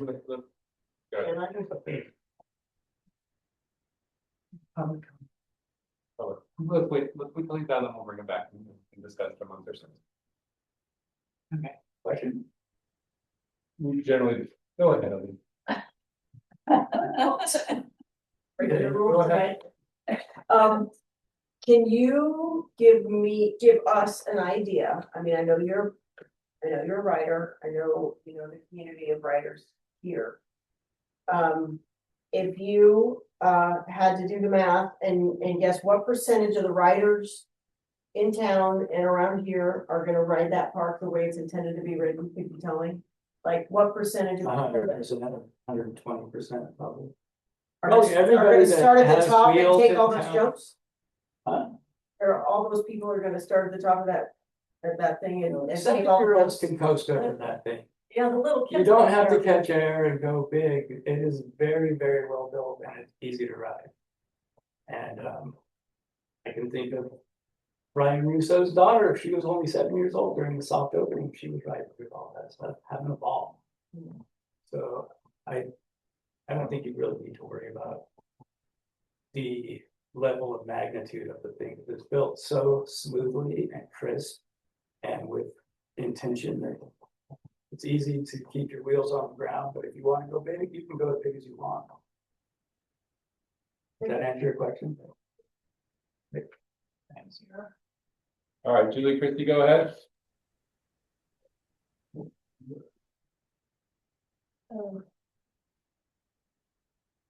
Julie, you there? Gotta ask, how's my audio again? Great, thank you.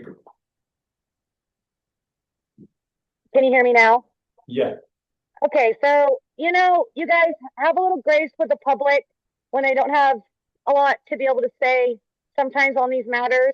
My first suggestion, since this is just a update, is that maybe you could direct staff, if you don't already have an ad hoc for the bike park. I think that's going to expedite a lot of everything that's going on.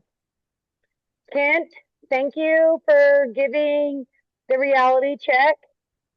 Emily, Bettina, and you know, you build it, they will come. However, we got to figure this out in the short term. If we want to debate that this expense is not truly there, then we got to go after that. However, sponsorships are great, you guys. We should have chain link, get sponsorship signs on the outside for now, and the lumber that was going to get donated, build some picnic tables. $1,500 for 10 tables pays our debt right now. Maybe those tables go somewhere else and they're repurposed. However, if we've got a donation for lumber, let's work together. In the meantime, though, let's do an ad hoc. Let's figure out these finer details. Come back to see, can we even move forward? We need to figure that out sooner than later. I do agree that. However, if we can move forward, I think we will have the support. It just needs to be managed in the right manner with a lot of connectivity, that we have more dialogue a lot sooner than later. Thank you. Great, thank you. All right. Last call for public comment. Seeing none, go ahead and bring it back to council for final comment and direction to staff. Any final comment? I think for the record, I am not against bike parks, skate parks, or this bike park. I'm against abandonment of approved plans. I'm against moving forward without any RFPs, without any bids, without following a lot of the standards that are required by state law. I'm concerned about having work from an unlicensed contractor. I am concerned about what looks like possible collusion and hiding invoices, the misuse of public funds in this, and the misleading of the public and this council on what this bike park was going to be and cost us, to the extent that we were deprived of information that was available in the past so that we could understand. That's what I struggle with. You know, a bike park or not, you know, it's a wonderful thing in the community, but it missed critical steps. And that accountability, it didn't happen, and it needs to happen now. And as we move forward, that we do this right. So if you interpret that as hating a bike park, there's nothing I can do to undo that. But there were so many missteps in this, and some of them actually intentional, that it is difficult to just blindly say, let's be sure. Anyone else? What she said. Yeah, you know, I mean, Kevin, you missed the whole conversation we're having. We were all super positive. We were gung ho on getting it done. I am so damn tired of trying to clean up this mess. We did not cause. You failed to follow basic protocols. You had a manager who didn't have any idea what the hell was going on out there. You had city staff ignoring protocols and procedures. And for you guys to come in here continually after we openly reached out to get this project done and continue to criticize us, I take major offense to that, and I'm about half. Thank you.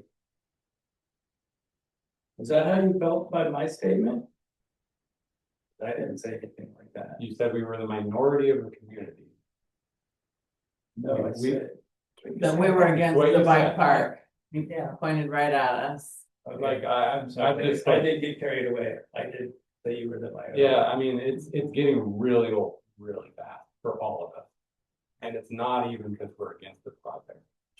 Thank you. All right, I'm just gonna say, support what you all have said, and I think it's important, Kevin's unfortunate to have walked in late and missed part of this, but you also showcased, for us what has happened surrounding this bike park. And John said earlier that the bike park was weaponized against this council, and it was. And we all felt that a year ago. We all felt it for many months. I got to go through a recall election in part because of the bike park. So it's been a big deal in this town. It was the flagship of the division that divided this town. And it really needs to stop. People tell me we all have to heal, we all have to get past the recall and all the trauma and all the division and all the ugliness. But it doesn't just go away. We have to all work together to make it go away, all right? We have to stop pointing fingers and all work together and heal that as friends and neighbors and not, and non-opponents. So, so that's just a really, it's a really important piece of all of this. We're all human. The bike park, it doesn't have any feelings, but we all do, and you all do, and and that's just at the base of all of it. So, I'd like to make a motion that we, I don't know if you need a motion, but I'd like to make a motion that we move forward with dewinterizing the park and getting the survey. And if you need to give somebody a 4-week or a 6-week or an 8-week deadline to raise the money to do the drone survey, then I think that you can do that. I don't feel like in working with people and the people I've met with, there's plenty of enthusiasm. I don't think a deadline is really the problem. I think it's just needing that say so from you guys that it's okay to open the fence, cut the grass, clean it up, get ready for the next step, which is to do the survey. Yeah. And I think $4,000 is a pretty small amount of money. I think they're going to be able to raise it fairly quickly. And I would like to be able to authorize Mike to move forward with that as soon as we have that cash in hand. And that you guys are okay with taking that next step as long as we have the money first. And can it also include, the goal for fundraising, I would think, should also include step 5? Well, for sure. Yeah, it's just that each of these pieces, until you get the other information, it's hard to guess how much work the next step's gonna be. Yeah. It's kind of how Mike and I have been doing it. Yeah, and I think we're all in agony on this, like, Yeah. which way do we go? It's lots of information, right? Yeah. Okay. Agony is a good word. Yeah. Do you have the direction you need? I think I do, as long as everybody's in agreement with You do. I don't really need a motion necessarily. I just need to make sure you guys are good with it. Open it up, Okay, clean it good. up, And then, surveying for yeah, us. and start with cleaning up out there, letting the volunteers go back out and maintain it. Yeah. Great. Perfect. Can we make clear bicycle usage there or not, and if staff can make the determination if that's going to happen or not during those periods? Okay. Yeah, I don't think. By the volunteers or by people in general? I guess both. I mean, if you're out there, you're cleaning it and you rode your bike over. It's not so much that. My understanding of part of how this works is that they, will recontour it and then they write it and then they make adjustments and then they rewrite it. And there's a bit of just the bike is a part of the feel instead of where you put the low parts and the high parts and the slope. I'm sorry, I wasn't talking about the contour, I'm talking about going in there and doing the weed eating and the maintenance stuff.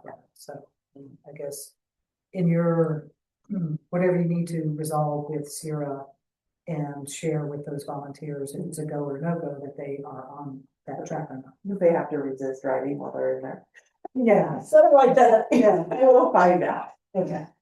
Because if anybody sees anybody riding, Oh, then I it's a know. free for all, If people right? are gonna It's be an excited. absolute free for all, and they'll be over the fence and under the fence all over again, enforced, so. It's kind of a tough one.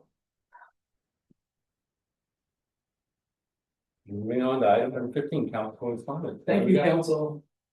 Thanks, I Gary. do apologize if I offended. It's just timing. That means 15, do we have any council correspondence? Report of council staff, report of council and staff, ad hoc committee report. What do we got? Any reports? I think that the commission committee can report out that it seems like after we spoke with staff that we can probably go ahead and move forward with the unification of all the commissions to be the same, but we will not be eliminating any commissions at this point. Okay, so you're gonna keep economic development evenly well, you just have one person on it.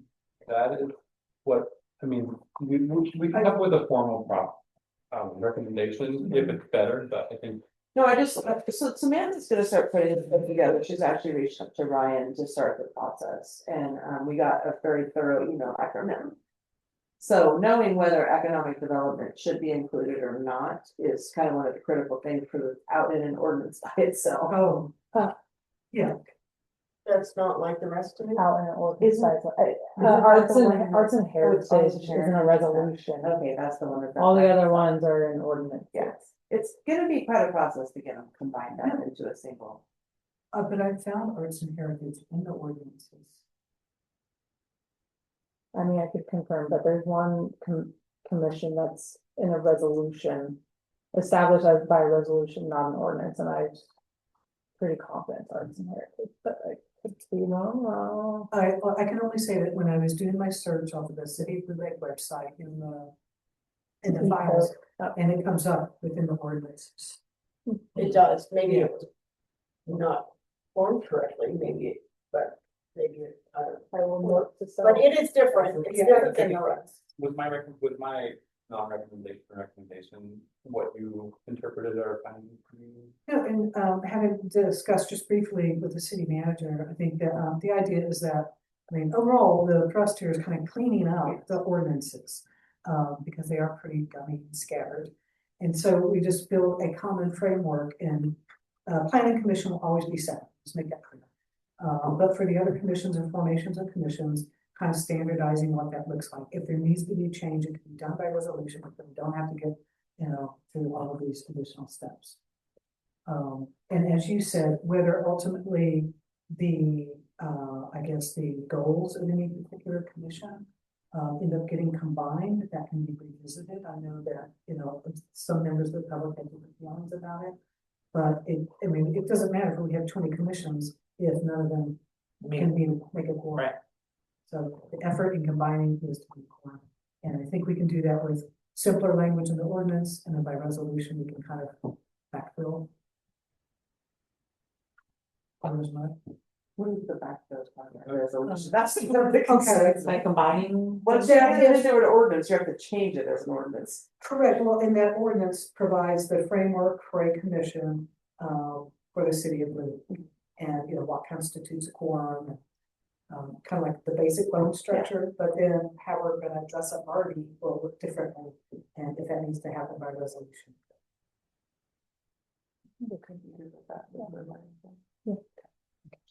Do we need to make a formal recommendation presentations? We probably actually have to have a formal discussion in the future and have it be an agenda item. Yeah. And have finalized public input on it. Is Yeah, that we right? can do Or that, and then I can get more. I think you should put together what you think their suggestion is, and then have you guys take action on that before she puts the ordinances themselves. For sure. Because Ryan's gonna be fairly involved in that, so there's gonna be some. Okay. Great. Give us an estimate. Which we will propose the staff report. Yeah. Oh, boy. So we're talking about standardizing the language across the 4 commissions. Well, yeah, Right? and having one, well, City of Arcata, they have all of the commissions, including planning, under one ordinance, so I don't know. Yes. No, I thought What Um, about public? I just want to make sure we're not having too much conversation Yeah. right now around this. Yeah. We need Yeah. we need to take an action item. I think it was just a report out. So, Like that. I'm just, what I was going with that, Lisa, was, yes, we will come back with some ideas, but the idea is to kind of make them all very consistent with one another. Julie's like, Yeah, keeping it on track. keep going, keep going. Any other ad hoc committee reports? Elise and I are working to meet with Jenny on the power plant. Yeah, and that's probably not gonna happen until end of June after budget's all dialed in and passed. With regards to the bike. Or Yeah. ad hoc, we're supposed to do the report. Jenny did have some new information that didn't come forward, so I'm kind of waiting for you to we'll finalize whatever we had there, and then we'll actually release the bike park. And same report and first. Do we need to meet to do that? We'll probably will beforehand, but I think we'll wait for you to tighten up some of the strings. After the budget stuff. Yeah. Yeah. Right. That's why mom dropped where we could put them. Anything else That's fair. from ad hoc? No, transparency committee is, we're working on, getting a setup in here for audiovisual. And, we have an expert working with, and we have a Monday, 2 weeks from yesterday. Right? The 8th. It's next. Oh, yeah, that's 2 weeks. Yeah. There's an, okay. Yeah, we're So So, I need to. we wanted to have a brief conversation around that design of the YouTube videos in the future, so we can purchase an initiative. Is that something we need to do? Yeah, is that something we need to have agendized and get council approval, or is this the? well, let's meet if you does an ad hoc about it Sure, first, let's do that. If there's an ad hoc. Yeah. What is the topic? And we I have were no looking idea. at redesigning there was conversation around the template for the YouTube videos, and we wanted to make sure to come up with a uniform procedure the council and all accepted, happy with, but we'll talk with our city clerk first. Staff. Yes, great. Any other ad hoc? As you saw, the result of, I'd say our work as an ad hoc committee, but Jenny did all the work. But, if you didn't take a deep dive into those quarterly financial reports, I mean, we haven't had anything like that before. Or not in a long, long time, anything that we get close to that. So there's a lot of good information. I think as we begin with that, over time, we'll be able to, get some trends posted, I hope. We'll be looking at that. I sent you an 8-year report. Yes, yes, you did, and I've been looking at it. It is available for anybody who wants it. What you guys should get. Yeah. With the fiscal policy ad hoc or the budget? Commissioner. Planning, sorry, Public Safety Commission, had our meeting, and we had, the,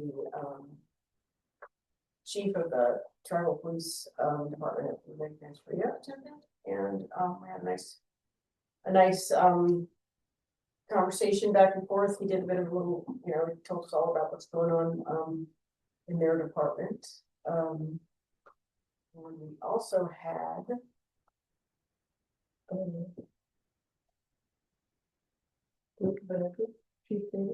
thank you. Yeah. I only know because you told me that. Oh, it's the meeting. No, it's there. But Yeah, we didn't have a lot of public, but the public we had wore uniforms. It was very nice. Yes, Chief Benedicta was there, and we talked about the fire department and then mutual aid agreements with everybody. And this meeting occurred just a couple days after, actually the day after the fire. On the ruling court, and so it's good to have that interface and back and forth. Information sharing and it's all good. I mean, I think it's great. I'm really grateful to have these folks coming to these meetings and been having our representatives from the sheriff's department, the Rancheria, and the fire department pretty regularly. A month before we had the new director of OES at the Rancheria with us. So, we're having a lot of good interchange and sharing and working on some stuff together. Great. Arts and Heritage has missed 2 or 3 meetings, 2 of them. So hopefully we'll get a forum next time. Parks and Rec. It's a really good team. They were able to shift some of their assignments for secretary or chair, and it almost went whoever wasn't there got assigned. So there's a lot of energy. We have a really a good Parks and Rec commission and a really active, involved, and there's a lot of good energy and a wellspring of ideas that come out there. And as Tim put it, when I came on board, well, from the perspective of the budget and kind of bringing things down, he made a little note to himself, apply wet blanket, and he wasn't wrong. But what it was so good to see the commission also pivot to how can we do more fundraising? How can we do more volunteerism? How can we make sure that we're supporting our Parks and Rec in the ways that we can continue to provide as much as we can in a reasonable manner? So. And I think you had already started on some, it's a volunteer cleanup day, is that on Friends of the Park? Friends of the Park, yeah. So, I mean, they're like immediately, they're on it. So very promising, thank you. We've been trying to resurrect Friends of the Park for 3 years. Yeah. Is there like a Friends of the Bike Park? Asking for a friend.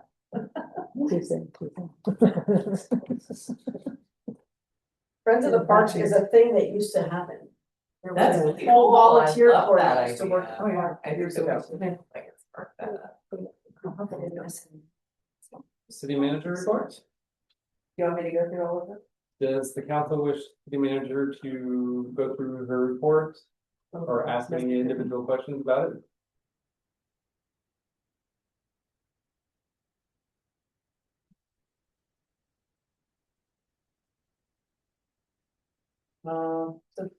The Rancheria and the new water and sewer services, that's for all the new buildings that have been constructed. It's for that, and it's also for 5 residences that are along the main road that goes down, and then what is historically been called City Lane. It has a new name, but I can't remember what it is now.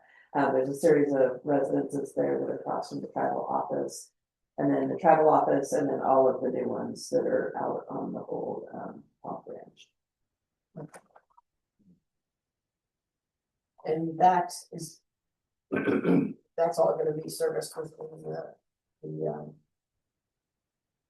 current capacity or the capacity with the new upgrade.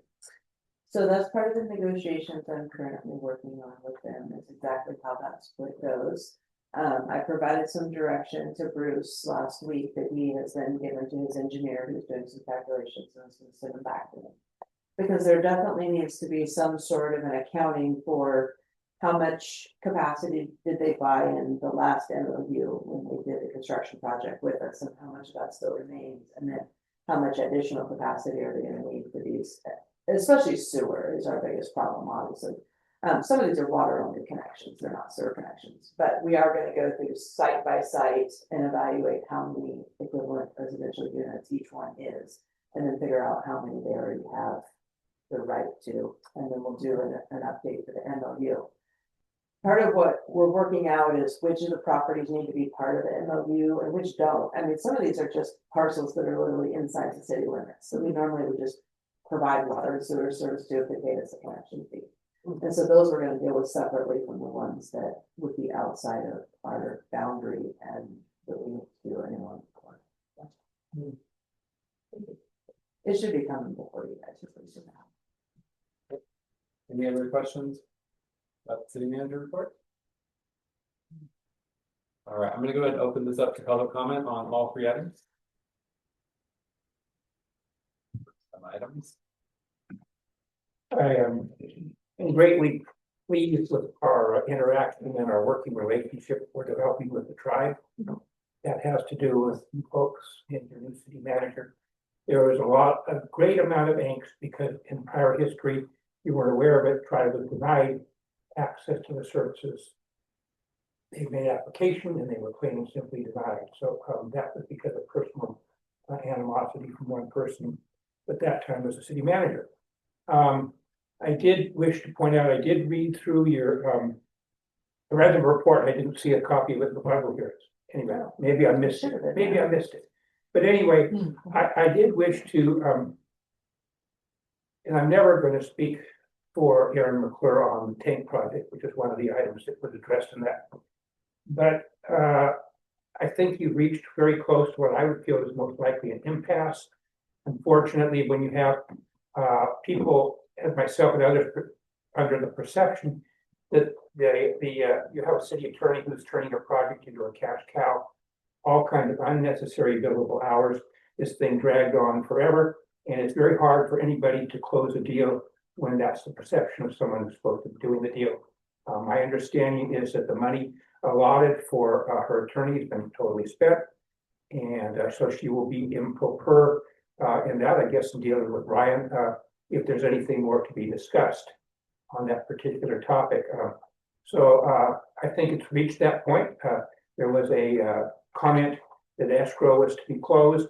The title company, from secondhand information they sent, the title insurance is not required for you to move forward in this project. If you're going to wait for that particular thing to happen, I think you might as well just move on to tank site number 2 and concentrate all your effort there. And then budget money for remediation of the site, which does include moving the tank, the pipes, and putting it back in its prior condition. So that's my comment on that portion of your. I wish we weren't in that position, but that's my perception as far as where you're at. So thanks for my opportunity to speak on that particular one. I think there's one more topic I get to speak in here. It's a closed session item. That's late. Julie, Christie, go ahead. Yep, you guys, can you hear me okay still? We can, yes. Yeah, I just really want to thank Kent for being a diehard. You know, as far as your ad hoc and reports go, I interact with Kent more often on other platforms than basically anybody else I know. So I will say during our reports, you know, these in the beginning of the agenda, it does say we get 3 minutes for every itemized agenda item. Technically, during your reports, I would almost appreciate we just do a little break and do a little bit after ad hoc, a little bit after just because they are itemized. I would not like to spend my 3 minutes trying to consolidate my thoughts in all three because I only get a minute. But so public comment's a big thing on this one for me, even though you only have to deal with so many people. I do think the YouTubes are great. I think we need to live stream on Get Access Humboldt involved because that would give people that are local opportunities to like jump in and drive down there real quick and make public comment. And then getting our videos loaded up sooner. John, I love what you've done with that. I think that's great. Thank you very much. And I had one other note for this, but I wrote it so scribbly, you guys, you get out of it, okay? Thank you. Thank you. All right, last call for public comment. Seeing none. Any last comments from council? Seeing none. Moving on to item number 17, future agenda items. What do we have here? So I basically laid out the schedule for June based on what my understanding is for the commitments that the council's made to meetings. We had talked about having a June 2nd date for the first draft budget presentation for fiscal year 26-27, and that being basically the only agenda item that was gonna be on that. We also had talked about having a closed session on June 4th, that was, I'm sorry, a special meeting that was on June 4th, that was only gonna be closed session items. And then our normal regular meeting on June 23rd. Ideally, in a perfect world, we will have a budget to adopt on June 23rd, so we do not have to do a continuing resolution. So that gives you 2 opportunities to review it. Is that going to be sufficient? Yeah. For the budget. I mean, you obviously don't have more. Yeah, I guess we'll be, the budget ad hoc committee will have a greater opportunity to have discussions.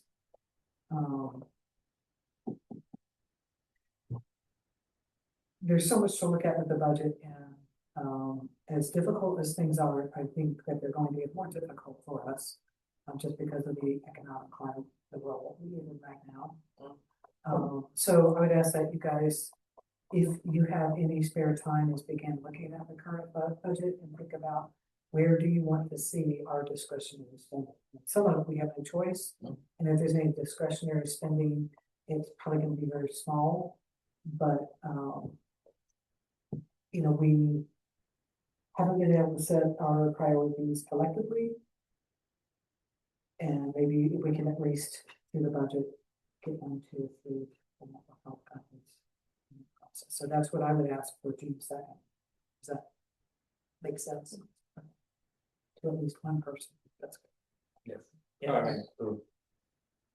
And one of the things that I had talked to the budget committee about is that the way that I'd like to present this budget is instead of just having these big lump sums that go into these groups, that as Kat pointed out for the financial statements, we've created a report format. That's the one we're going to use for each stage. So if you kind of familiarize yourself with what's in there, you'll be ready when the budget comes. That being said, there are some line items in there, for example, like planning, right? It has a single GL under the Department 220. Well, the housing element goes in there, and so there's a regular planning. And so instead of just having a lump sum in there that is, you cannot tell what's regular and what's housing element, I'm going to put sublines underneath there and list them out so that you can, so that on the first time you see this, you're going to have some idea of what's in those things that could be cut or could be modified on the first run through level. But it's going to be a lot. I mean, you're going to end up with a 50 or 60 page document to go through. It's long. It's long. Well, you'll get it Friday.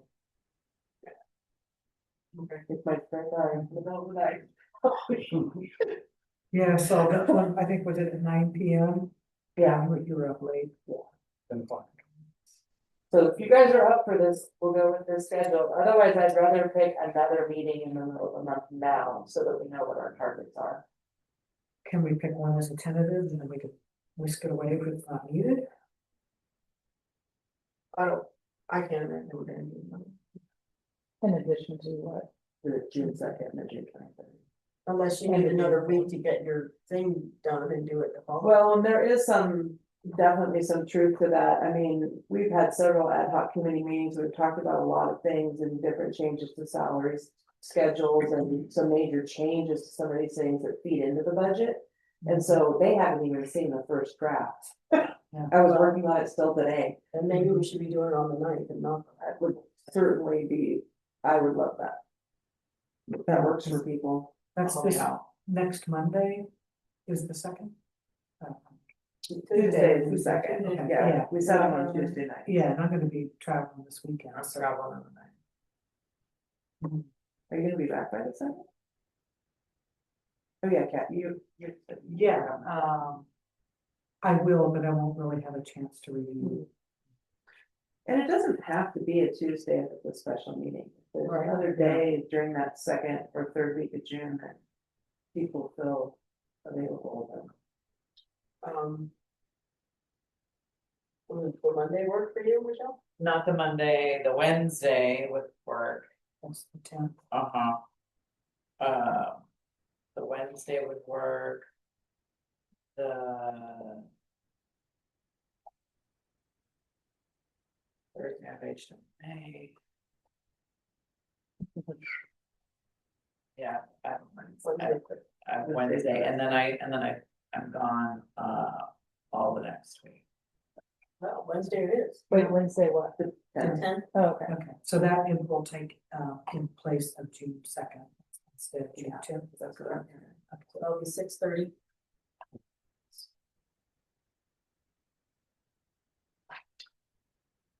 And the meeting on the 4th, is that 6:30 also? It can be from 6 or after, but whatever works for you guys. That one we're scheduling around the term. 6:30 work for everybody on the 4th. Works for me. Wait, on the what, on the That's what, your 6:30? Yeah. Oh, that's right. That's. Okay, fourth, Can you zoom in? because Terry won't be for the fourth either. Terry, You can? won't? No. You wanna do it just? Budget presentation? No, the full session. The closed session. How far, when can Terry go? I don't know. The attorney gave me 4 days and We could have the meeting and provide a synopsis and then meet again if there's any direction that needs to be made. yeah, we could add a closed session item on the 10th as a secondary review of it. So that even if they miss the meeting. So. Weigh in on it. Okay. So just for clarification, the 2nd is not gonna be a meeting? Correct. Okay, so no meeting, but we're switching that to the 10th. So June 4th, June 10th, and June 23rd is the three we have right now. I think it was 6:30 on the 4th. Okay.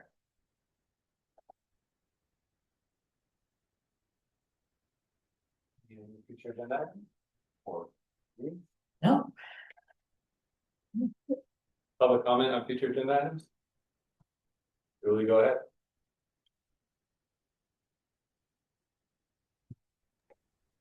I'm here. Thank you guys for patience. I'm always having to pull you out of my pocket with all the critters and tucking them in.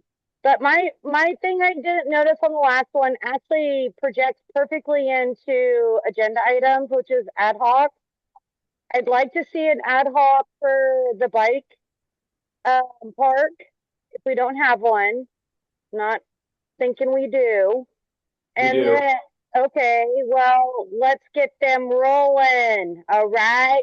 Because we need them to do their work and come back to us. We know what we need to do. We got to figure out if this is going to work or not. And then Cat and Terry for their ad hoc, a new agenda item. You know, we sent this through in consent agenda, back like a page and a half. Kind of internal, like looking at stuff, you know, prioritizing that ad hoc during agenda items. If it's one of those items we can actually get back in touch to and bring it forward and discuss it. They were really great items, Kat. I know Terry's not there tonight, but yeah, you know what I'm talking about. And, you know, the budget, you know, in the past, honestly, it's always thrown at us at like 2 meetings. It's not something we haven't experienced in the past, but I know you guys are going to have a lot more review on it. Thank you. Do your due diligence now, putting your requests in for what you want to see explicitly in that budget. But we are probably going to have to pass it in those 2 meetings because of the timeline. So that's my input, and thank you for working hard for everybody. I really. Thank you, Julie. I think we lost her over. I'm done. Public comment on closed session items. Public wish to comment on closed session item.